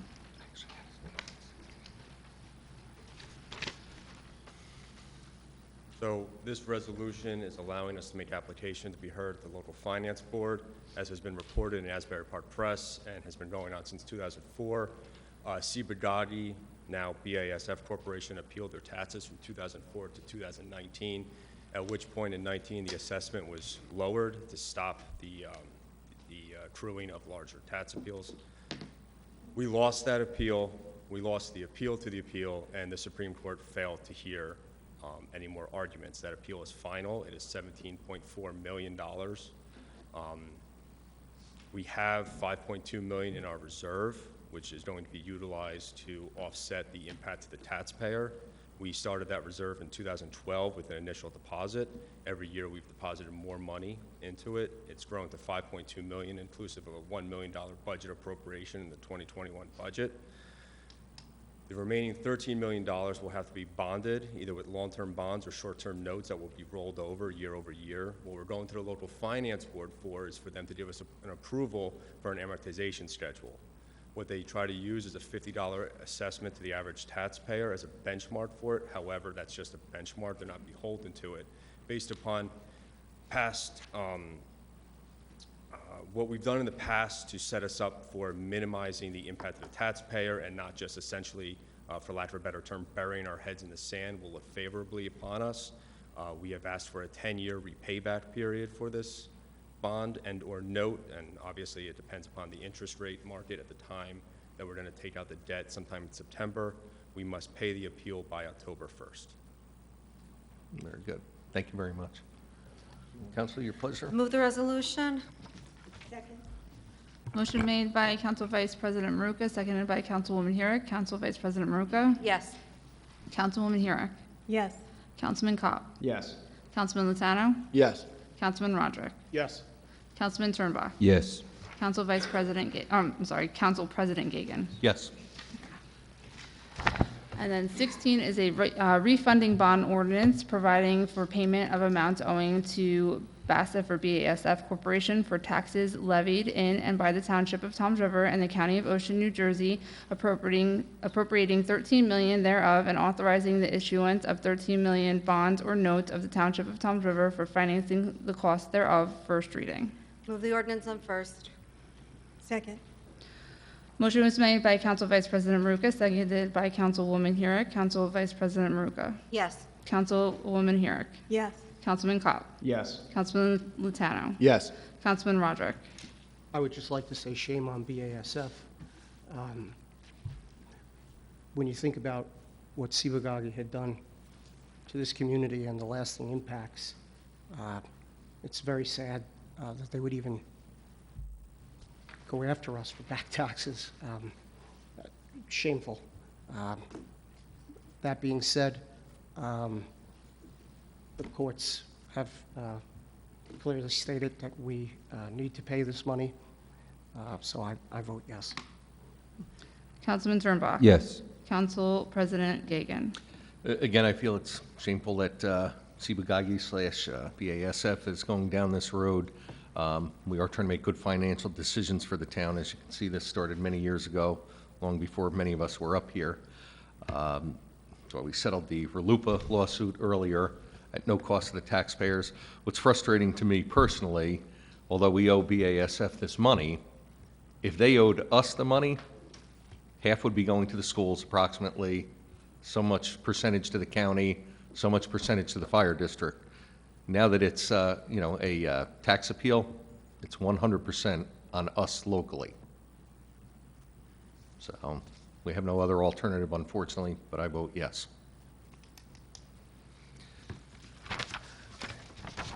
Consent agenda. All right, so now we are moving on to the consent agenda. All matters listed under item consent agenda will be enacted by one motion in the form listed below. There will be no separate discussions of these items. If discussion is desired on any item, that item will be considered separately. Okay. Does any member of the council have any number or letter they would wish discussed or voted on separately? You can just discuss G, Council President. Item G is in go. Any other member of the council have any item to be discussed separately? Any member of the public have any item they wish to be discussed separately? Questions? Seeing none, I'll take a motion. Seeing none, I move the balance of the consent agenda except for item G. Second? Motion was made by Councilwoman Huyrick, seconded by Council Vice President Maruka to move the balance of the consent agenda with the exception of item G. Councilwoman Huyrick. Yes. Council Vice President Maruka. Yes. Councilman Kopp. Yes. Councilman Latano. Yes. Councilman Roderick. Yes. Councilman Turnbaugh. Yes. Council President Gagan. Yes. Do you have questions or an explanation, item G? Come up and explain it? Do you want, No, just with regard to item G, if I can make a comment on it. Yes, It's, item G refers to a grant that our police department is receiving for body-worn cameras. And the Attorney General has passed a statewide rule that every municipality, every police department now has to wear these body-worn cameras. They're going to cost our township about $1.3 million. The $313,000 obviously helps towards that.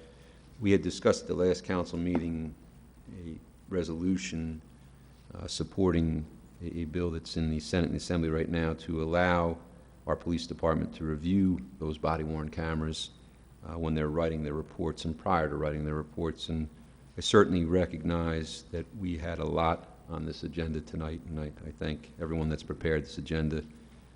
But I would respectfully ask for consideration for that, as it's a pressing item. It's an item that's important to our police department, and it's an item that really makes sense. We're investing in these body-worn cameras. They're designed to protect our police department, our officers. Certainly, there should be no rule in effect or law in effect that they can't review those cameras prior to writing the report. It doesn't make any sense, and I'd ask for a resolution supporting the law to change that. Other than that, I'd vote yes on this. Okay. On G. First. I'd move G. Second? Second. Oh, Motion- sorry. But, okay, I'm sorry. Motion made by Councilman Turnbach, seconded by Councilwoman Hurick. Councilman Turnbach? Yes. Councilwoman Hurick? Yes. Councilman Kopp? Yes. Councilman Latano? Yes. Councilman Roderick? I honestly haven't had an opportunity to speak to officers regarding their feelings wearing a body cam, but I certainly know I'm a teacher and I wouldn't want to wear a body cam. Again, this is state legislation. I'm going to abstain on G. Council Vice President Maruka? I'd like to ask Mr. Molino a question. We've had passed, and in all due respect to Councilman Turnbach and the rest of the council, we had passed at the beginning of the year, and we use our council guidelines that we cannot do a resolution from the dais without previously having it prepared or things of that nature. Are there exceptions to that rule, or we follow, or? Prepare for the next meeting. I mean, I can, or are we speaking about the resolution that Councilman Turnback? Yes. proposed? I mean, I can have that prepared for the next meeting. Okay. And we can introduce it then, there'll be no problem. All right. It would be difficult to introduce it from the floor tonight, because I don't have all the information, I'll including the provide it. bill number.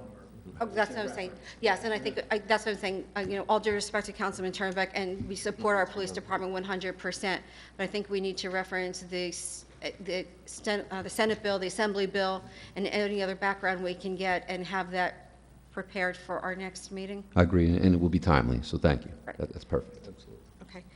You want to have a motion to reconsider, Councilman Turnbuck? Your The motion that I had requested tonight was to approve G, that being the award of the grant. I would just ask at the Okay. next Meeting to have- okay. meeting to have that resolution, and I'll provide all of the information to Mr. Molino with regard to it. Okay, great.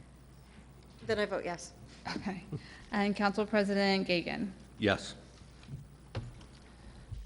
Okay, next, we have the reports. Move the reports. Second.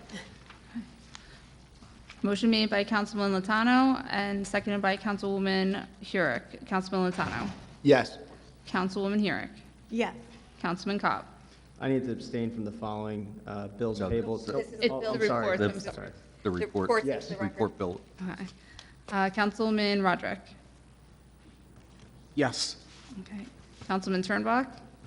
Yes, and I think it's honestly worth noting that how well Bailey Golf Course is doing. We oftentimes see the reports, and not many people comment on the reports, but 2020 Bailey Golf Course year-to-date through June took in $456,554.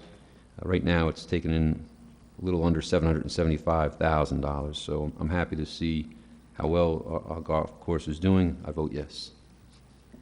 Council Vice President Maruka? Yes. And Council President Gagan? Yes. Next are the bills.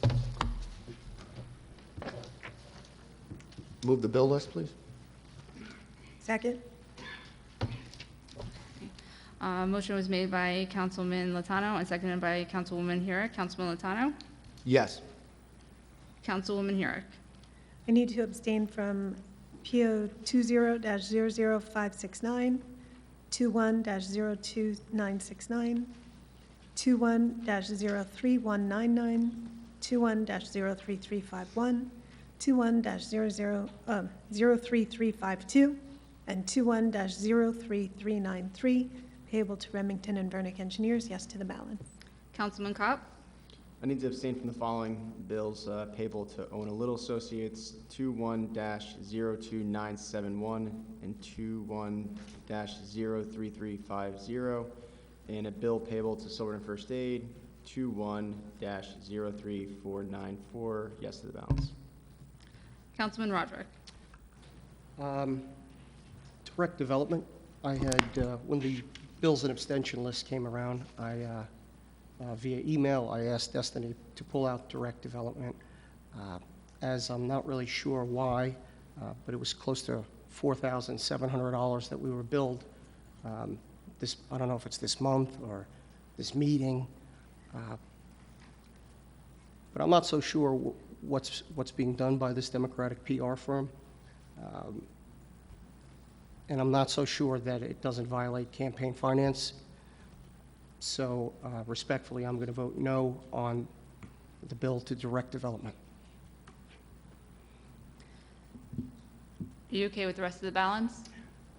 I'd be voting yes to the rest of the balance, yes. Councilman Turnbach.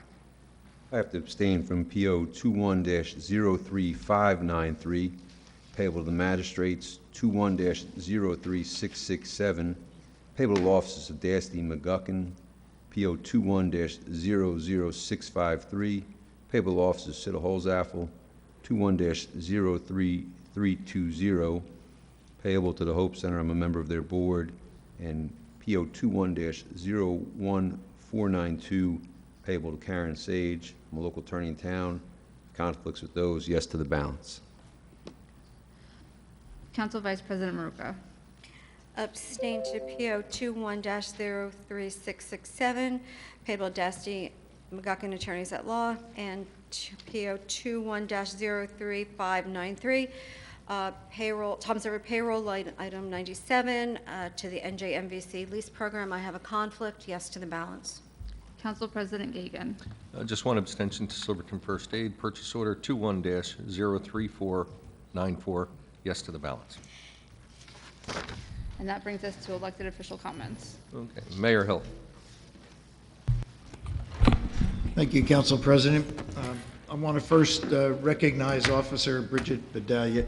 She's a relatively new police officer. She was a Class 2 who was working downstairs in security for us. We swore her in February, so she's a very new police officer. Her actions saved a life, along with the Good Samaritans, Joseph and Christopher Drago and Miguel and Otero, who couldn't be here tonight. I've also asked the chief to put her in for a life-saving award. I think she's very worthy of that. And again, it's nice to see that as we move our officers from Class 2 into fully sworn officers, that we're getting good candidates to fill in these vacancies when we have retirement. So bravo Zulu to Bridget for doing a great job.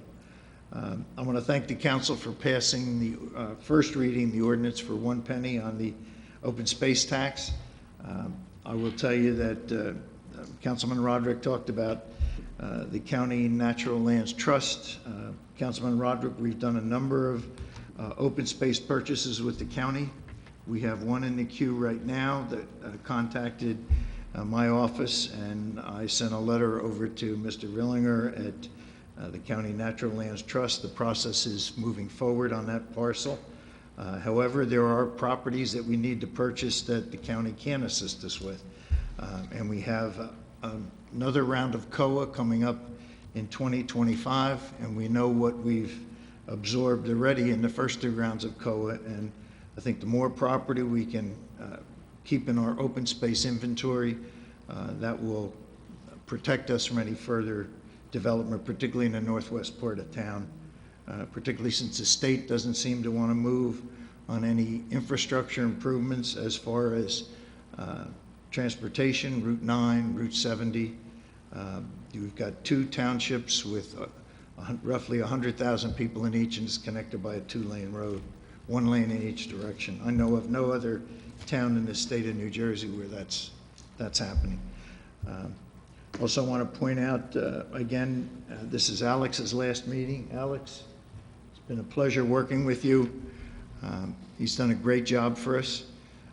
I will say that the audit is proof of the job that Alex is doing. They're auditing our township, they're auditing our budget, they're auditing our expenses. That's all Alex is bailiwick, and we got a clean audit with no remarks. So, Alex, it's always great to have 100% clean audit, and thank you. This weekend, the annual Pleasant Plains Fire Department's having their chicken barbecue. It's a takeout event. Support our local firefighters. Saturday, the BID's having the Downtown Summer in the Street Festival, and Friday and Saturday's Downtown Night Out. And finally, a happy 21st birthday to Councilman Kopp. You don't look old enough to attend any of these libation places downtown. Last year was the first year. Okay. Happy birthday. Thanks, appreciate it. That's all I have, Council President. Councilmember Roderick? Well, I'd just like to say that our thoughts, hearts, and prayers go out to the people of Cuba, as the right of self-determination is not only an American right, it's a God-given right to all peoples. My father-in-law and mother-in-law escaped communist Cuba. They still have a lot of family there, and things are terrible. People lack access to just basic necessities. And for it to be so close to our country, just 70, 80 miles away, and yet be so far from what we have here in America, just goes to show that communism and socialism is a failed system. Again, I just want to wish all the people over there the best, and hopefully one day that regime will fall, and they will have the right of self-determination, just as we have here. Thank you. Councilman Turnbull? Thank you, Council President. I wanted to first thank Deputy Chief Michael Belcher, congratulate him on his retirement. And I've worked with the Deputy Chief for a number of years in my professional capacity. And one thing's clear, when you sit in a meeting with Deputy Chief Belcher, he's a natural leader, he's a natural speaker. He's been an asset to our town forever. And I'm excited for him on his new venture to the Port Authority, and we certainly owe him a lot. I'd ask the officers that are here tonight to please pass that message along to Deputy Chief Belcher. We, in Toms River, have had a lot of news lately, obviously, about our Board of Education and the council, and I want the residents to know that we are working to try and help our students up here on the council and to try and address S2. Specifically, I've been in discussions with Superintendent Gianella and Bill Doring, our business administrator, for a number of months now relative to S2 and how our district can deal with that and what we can do. And in July 1st, the state budget was passed. And in that state budget, there's been $50 million set aside in what they're calling stabilization aid. And that stabilization aid is designed for S2 districts, for districts that are suffering from the S2 cuts. So we've been in constant communication with regard to that. And what's needed is we have to draft a plan, really the Board of Education has to draft a plan of how they're going to deal with S2 and submit that to the state for their consideration. Again, I'm going to ask the council for a second resolution tonight in support of the government, our state government, providing that stabilization aid to Toms River. $50 million has been set aside. Communities like Toms River, Brick, Jersey City are in desperate need of stabilization aid. Understanding we have to draft a plan to continue to address S2 and being hopeful of other legislation that's presently pending the Senate Assembly on how to address S2. But in the meantime, there's $50 million in stabilization aid set aside. I think we need to be vocal in a positive way as to why our community can benefit from that. I know our Board of Education is on top of it. Had communication with them this morning with regard to that stabilization aid. So we have an excellent interim superintendent in Tom Gianella. Our community owes him a debt of gratitude. We owe him a debt of gratitude for extending his 30 days, and he continues to work night and day and I'm continuing to talk to them. And Bill Doring is also an asset, as well as our members of the Board of Ed who volunteer their time and have been really under a microscope that is unfortunate and unfair to them. And I see one of them in the crowd, and I want you to understand we appreciate what you do, but we're here, and we can do something on this council to advocate for our students. It's critical. It's, I think, one of the #1 issues in our town, and I think we should consider a resolution for the next agenda meeting, respectfully requesting some of that $50 million come to Toms River to help deal with the cuts. Thank you. Absolutely. Thank you. Councilman Lieutenant. Thank you, Council President. I can speak for myself, and I'm sure the rest of us, that we would be in support of your resolution for getting the emergency funding for our township. We suffered millions and millions of dollars over the last few years of school funding cuts because of the funding formula. So I think we would all be in support of that, Councilman Turnbuck.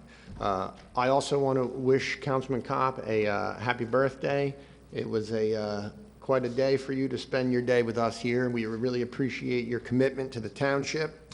I want to thank the rest of you here and at home who are participating in our town's government. I wish more of us would do it, but I want you to know we up here appreciate you.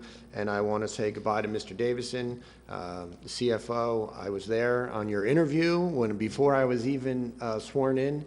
And I'm on the Finance Committee and the Capital Committee, which work very closely with the Finance Department. And he has been a leader, and he will be very much missed. Thank you for your service to our town and to our country. Thank you. Thank you very much. Councilwoman Maruka. Thank you, Council President. Mayor and Council Turnbuck had spoken about, #1, our police department and Officer Vidalis and the heroic efforts of her saving a life. And Councilman Turnbuck touched on D.C. Belcher, who just retired. And we've had so many retirements in our police department over the past few years. And you miss those people because it's a lot of knowledge going out the door, a lot of leadership going out the door. But then you look at the younger officers that are coming in, like Officer Vidalis, and you know what? Toms River's in good hands. Our police department, you know, we're losing leaders, but we're also bringing along good people and good officers. And I just think it's a testament to Chief Little and everyone at our department and all the men and women that serve, either sworn or civilian, with Toms River Police Department. There was something on the agenda this evening. It's a road elevation project. We're going for another grant project, and that was for Mizzen and I believe Pinta over in a Snug Harbor. These projects have worked throughout the township. They are very effective, and I'm glad to see that this was on the agenda for this evening. And I just want to talk a little bit about our police department and an event they have coming up. It's the beginning of August, and I didn't want to hold it to the next meeting because it's only be a week away. But on August 3rd, they're having their night out, community night out, and that's going to be down, I believe, in Huddy Park this year. We didn't have it last year, had it the year before, and it was over at Shelter Cove, and it was extremely successful there.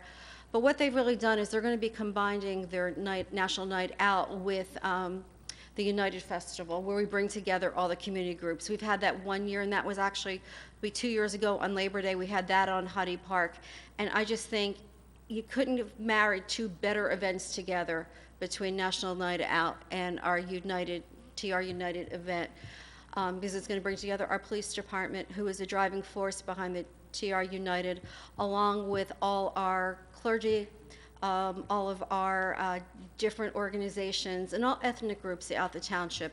And I don't think you could ever go wrong when you're bringing people together and uniting them, and people get to experience different cultures and see that we have more in common than our differences. So I think that's going to be a great event, and that's why I wanted to mention it tonight, so people have time to mark their calendars for August 3rd for our National Night Out. And then also there's another event coming up in August. It's a golf outing by one of our community events, really charity events in town. Nonprofit is Just Believe. They're having their golf outing, and that's going to be on August 9th.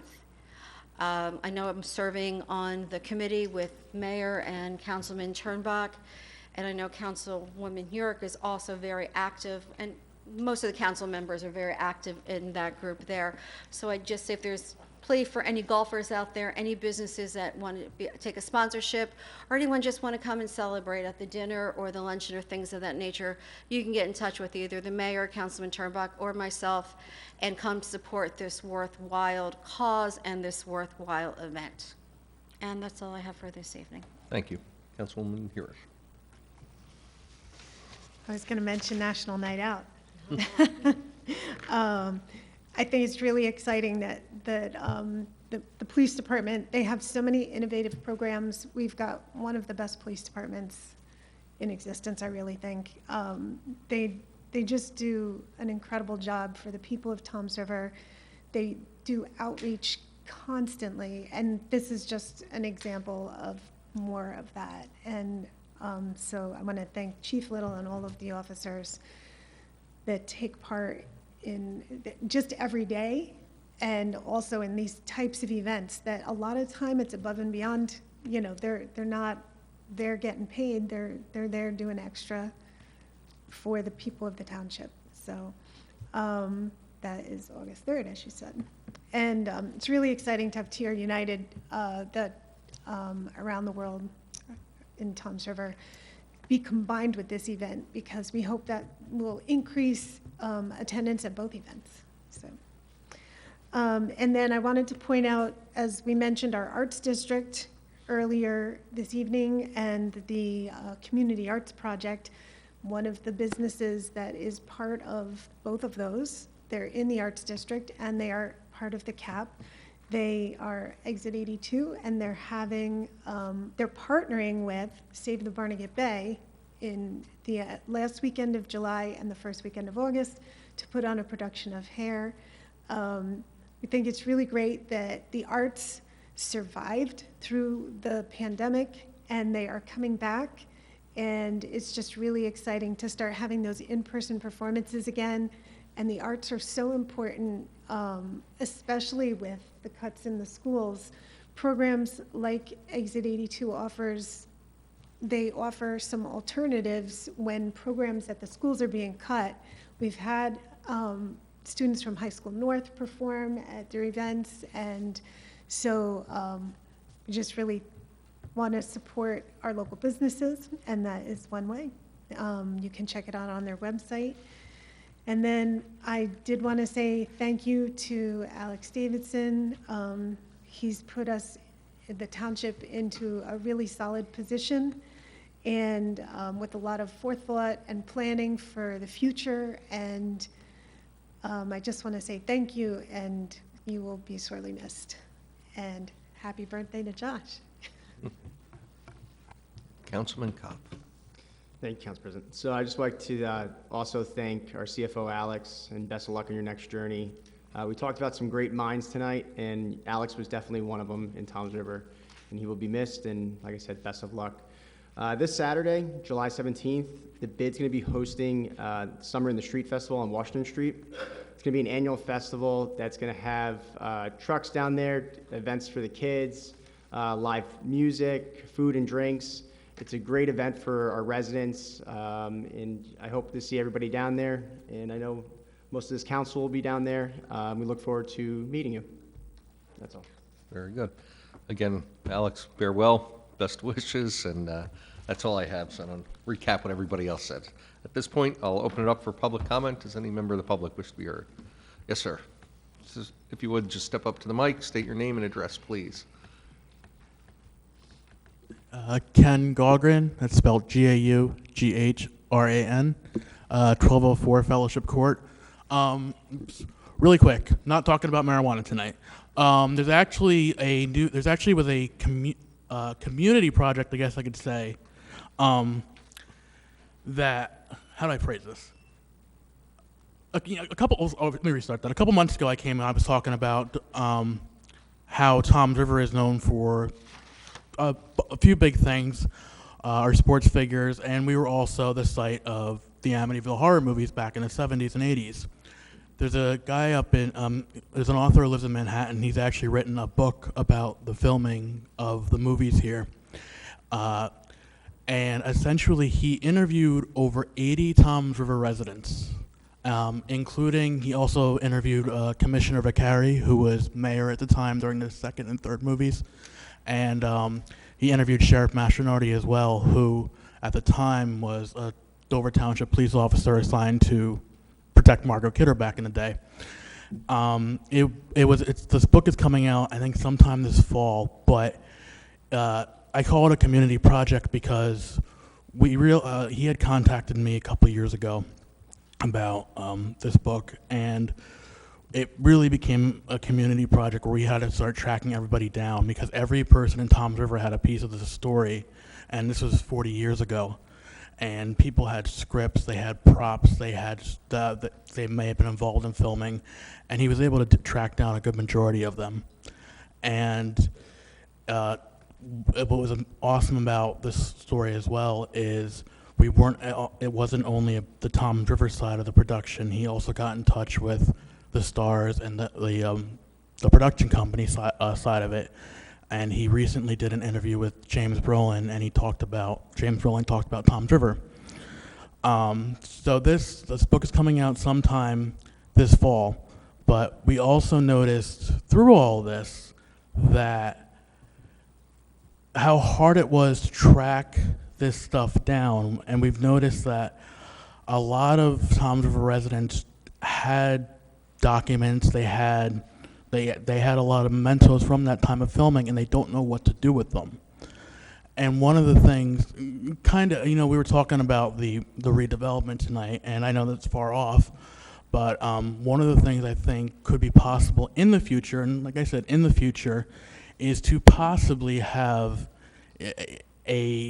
I know we have the Historical Society, but possibly a museum or visitor center where we can display those items as well as the other historical figures in town. I mean, like I said, we also have sports figures here as well.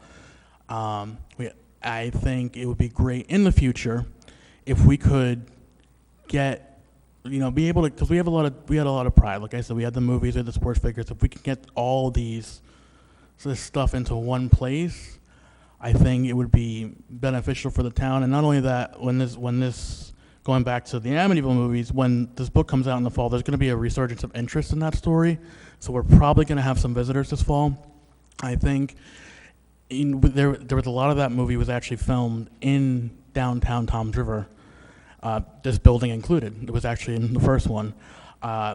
Potentially in the future, maybe getting the local businesses involved, if we could possibly around Halloween time, maybe even do a downtown walk, a little tour of the filming location, just something to consider, because there will be some attention when this book comes out. I'm very excited for it. I think it's going to be very beneficial for the town, and it's great that all of the locals who were here at the time got to tell their story. They got to tell the story, and there's going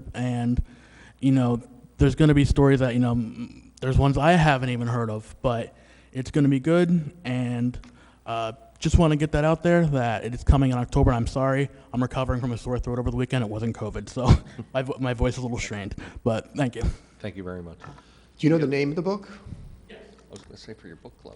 The book is, the name of the book is called, it's actually the tagline from the first movie. It's called For God's Sakes, Get Out, the filming of the Amityville horror movies.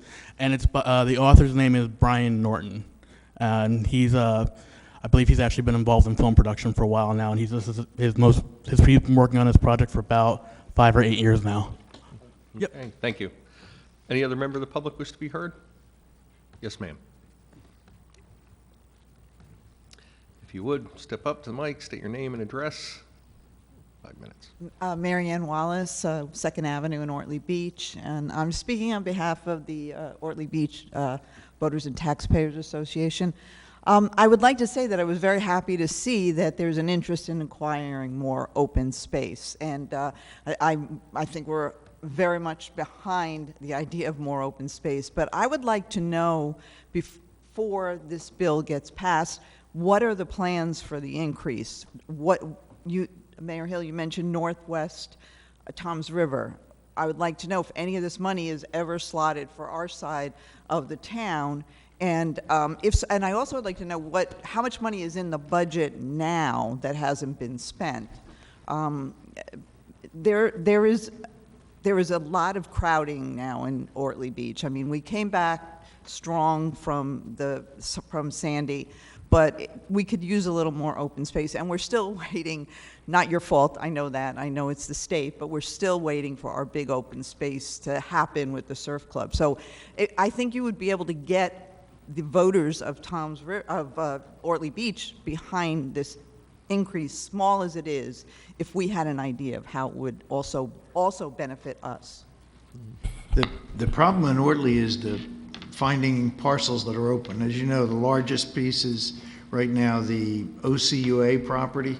If that ever comes available, that would be something that the township would consider, because it's a beautiful location right in the middle of your community. We're moving forward on the surf club. My understanding in talking with Anthony was that most of the legal hurdles have been cleared up. I spoke to Mike Fury today, the assistant administrator in Ocean County. Believe it or not, they have to go back 100 years on all the deeds on the properties that we're selling. And the AOC has cut the amount of time that you can spend in the deed room. Most of these are paper. They're not, they're not on digitized. So it's a lot of work. And there was an environmental phase 2 on one parcel that we had, and that's being resolved now. So Mike's going to get back to me in the next day or two with a more elaborate time frame and what we might anticipate. But certainly the OCUA property comes to mind. If that becomes available, they don't need it for pumping stations, so that's certainly something we would keep an eye on. I only mentioned the Northwest because that's where most of the open space is left in town. We've had a heavy impact there with COA housing. I'd say probably 85 to 90% of the affordable housing is located in the northwest section of town. So we certainly want to preserve property out there so that when we get to round 4 of COA, we have preserved land. And we're not going to be hit with another 1,000 units of affordable housing and wonder where we got to put it.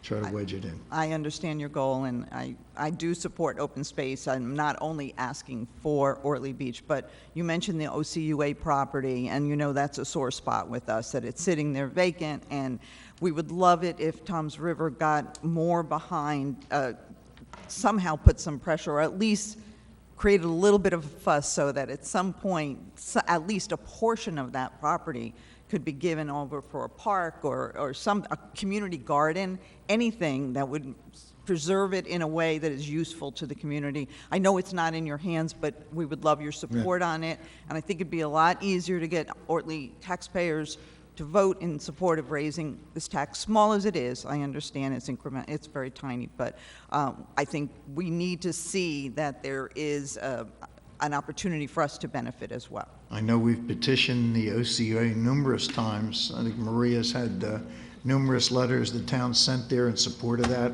along with your community. You've gone down to meetings. We don't seem to make much headway with them, but it's not for lack of trying, that's for sure. Keep trying. Thank We you. will. We will. You. Thanks very much. Any other member of the public wish to be heard? Yes, sir. Earlier, I came up here and I said that I was on my way up. Repeat your name and address for the Richard record, please. Chulo. Thank you. So earlier, I mentioned that I would be on my way up to Jackson to have an entirely different conversation with their council tonight regarding their relationship with the Department of Justice. I reached Whitesville Road and I felt compelled to turn around. I came back here because I think it's important to point out, earlier when I spoke, I asked each of you to articulate your reason why you were voting either yes or no in favor of adopting the zoning regulations that were required as an element of the consent decree. And I heard 6 articulate, well thought out responses as to why you were casting your votes the way that you did. And then I heard a 7th one from Mr. Roderick that pointed his finger at a 4-year-old letter that Mayor Hill either did or didn't author during the heat of a political campaign. But I didn't hear any reasonable justification for a no vote. So I've come back here tonight, and I'm directing the question through the chair, asking Mr. Roderick if he wouldn't mind explaining to the folks that are in this room, other than for political purposes and exploiting a 4-year-old letter, how did it benefit residents of Toms River to vote no tonight on that, on the adoption of the zoning? That's up to you if you wish to answer or not. Well, I have a question for you, and if have you I ever... would prefer you have answer you my ever question worked first. Have you ever worked for Mayor Hill? Or one of Absolutely. Mayor Hill's campaigns? Absolutely not. You didn't work for the 2004? In 2003, yes. Oh, you did work for his campaign? Of course I did. Okay, because I was trying to gather what your interest was here and in Jackson and all over, and your area of expertise is... I'm not going to have you turn this around into a quiz. Your area me. of expertise, I asked sir, is... you a You don't live in question. town, you don't live in Jackson. Where do you live again? I'm sorry. You can either answer the question or say you don't want to. Are you defending him as well? I'm not defending Okay, him. so It's- then- I don't need This is- anybody to he's defend me, questioning Dan. me. I've He's asked you questioning a me. question. I don't want to answer. I don't want to answer. But you did work for Mayor Hill then? I volunteered for Mayor Hill back in 2003 when he was Volunteered, running. you never held Stop the interrupting campaign? me and let me Okay. finish. Oh, I'm sorry. Go ahead, you finish. Back in 2003, the first time that I met Mayor Hill, I believe he was running with Maria Maruca, Brian Kubiel, Greg McGuckin. 4 people that I believed in. Did you endorse him for mayor in the Rise Up Ocean County? Did I you? absolutely did. And now you endorse...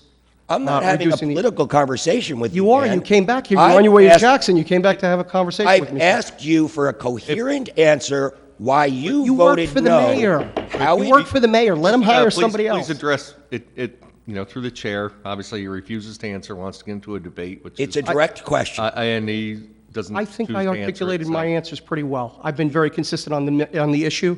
Mayor Hill has not been consistent, neither have you, sir. So I'm through. I've explained my position. You didn't And frankly, answer you're the not a question. taxpayer in this Question community. was- You have absolutely no reason to be here other than the fact that you do what he tells you to do. You're out of your mind. That's it. Literally, That's you have- basically it. You have He, lost your McGuckin, mind. who you just said you worked for before, who you've endorsed before. 18 years ago, Okay, I knocked on doors to help 4 people who you I didn't believed endorse in. him in 2019 when that letter I went out? endorsed him, given the alternative, You did, Dan, you which did. was you. You Absolutely. endorsed him, and you said you were against all of this zoning changing, and now you're running around to places telling them they should change their zoning. Seems very odd to me, sir. And you're not going to It twist seems- my words No, I'm around not the way twisting that it, you it's do just to odd. everybody else in this room. It's odd. Council It's President. odd that you I have a dedicate your question time on the to this. floor. I've asked Mr. Roderick to articulate his reason how it benefited residents of Toms River to vote no on adopting the zoning changes that would bring us into compliance with a consent decree. And I haven't gotten an answer to that question. I would like that answer. And And I then I'll think- be happy to explain why I'm involved and why I'm interested. As much as we would like a direct answer, we could wait here till the cows come home. You're not going to get one from Council Roderick, not today, not tomorrow, not ever. So if we give So- him one last opportunity to explain why that no vote benefited the folks of Toms River, you don't want to give a direct answer on the I'd like question? to give you one more opportunity to explain why it is that you're here. Dan, What- again, what is your concern with Toms River, other than the fact that you've been on the payroll for the mayor in the past? I'm not What on the is payroll your for the mayor. role here? That is a sir? ridiculous What is your allegation. role here? What is your role? What is your role in Jackson? What is your role? Can I answer his question? No, because 5 minutes are up, Say- unless, say of by- course, say he wants by to the bell, extend it again and, for you, all right, Councilman which would Roderick, the further conversation's over. demonstrate that you work for them. I don't. If you want to listen, extend it I'm for him, you sorry. like to extend I usually refuse for to him. Why don't you accept that. extend the time? I do not Kevin? work for We're anybody in good. this room. I receive no You compensation. just admitted that Public you comment. have. Mr. I Cielo? volunteered 18 years You've ago. billed. You've billed. 18 You've years built. ago.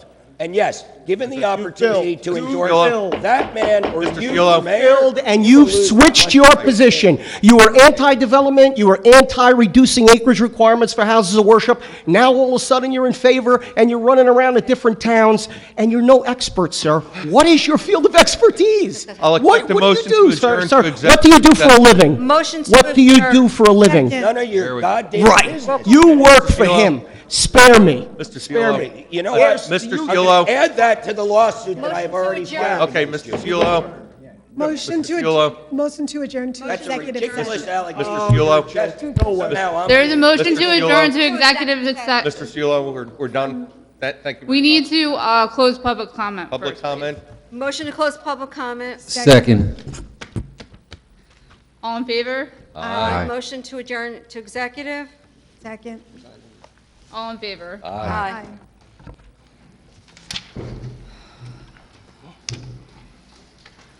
Whereas Section 8 of the Open Public Meetings Act, Chapter 231, Public Law 1975 permits the exclusion of the public from a meeting in certain circumstances to discuss matters requiring confidentiality and/or of a privileged nature, whereas the Township Council is of the opinion that such circumstances presently exist, now therefore be it resolved by the Township Council of the Township of Toms River and the County of Ocean and the State of New Jersey as follows. The Township Council will now conduct a private executive session. The general nature of the subject matter to be discussed and/or acted upon is as follows: matters of personnel, attorney-client privilege, and contract negotiations. The following specific items to be discussed and/or acted upon are as follows: executive session minutes review of June 9th, 2021, personnel issues of the Township Clerk's Office, and real property acquisition update on Surf Club acquisition. It is anticipated that the deliberation conducted in closed session may be disclosed to the public upon the determination of the Township Council that the public interest will no longer be served in such confidentiality. A motion was made by Council Vice President Maruka and seconded by Councilwoman Hurek, with all in favor to go into executive session at 8:27 p.m.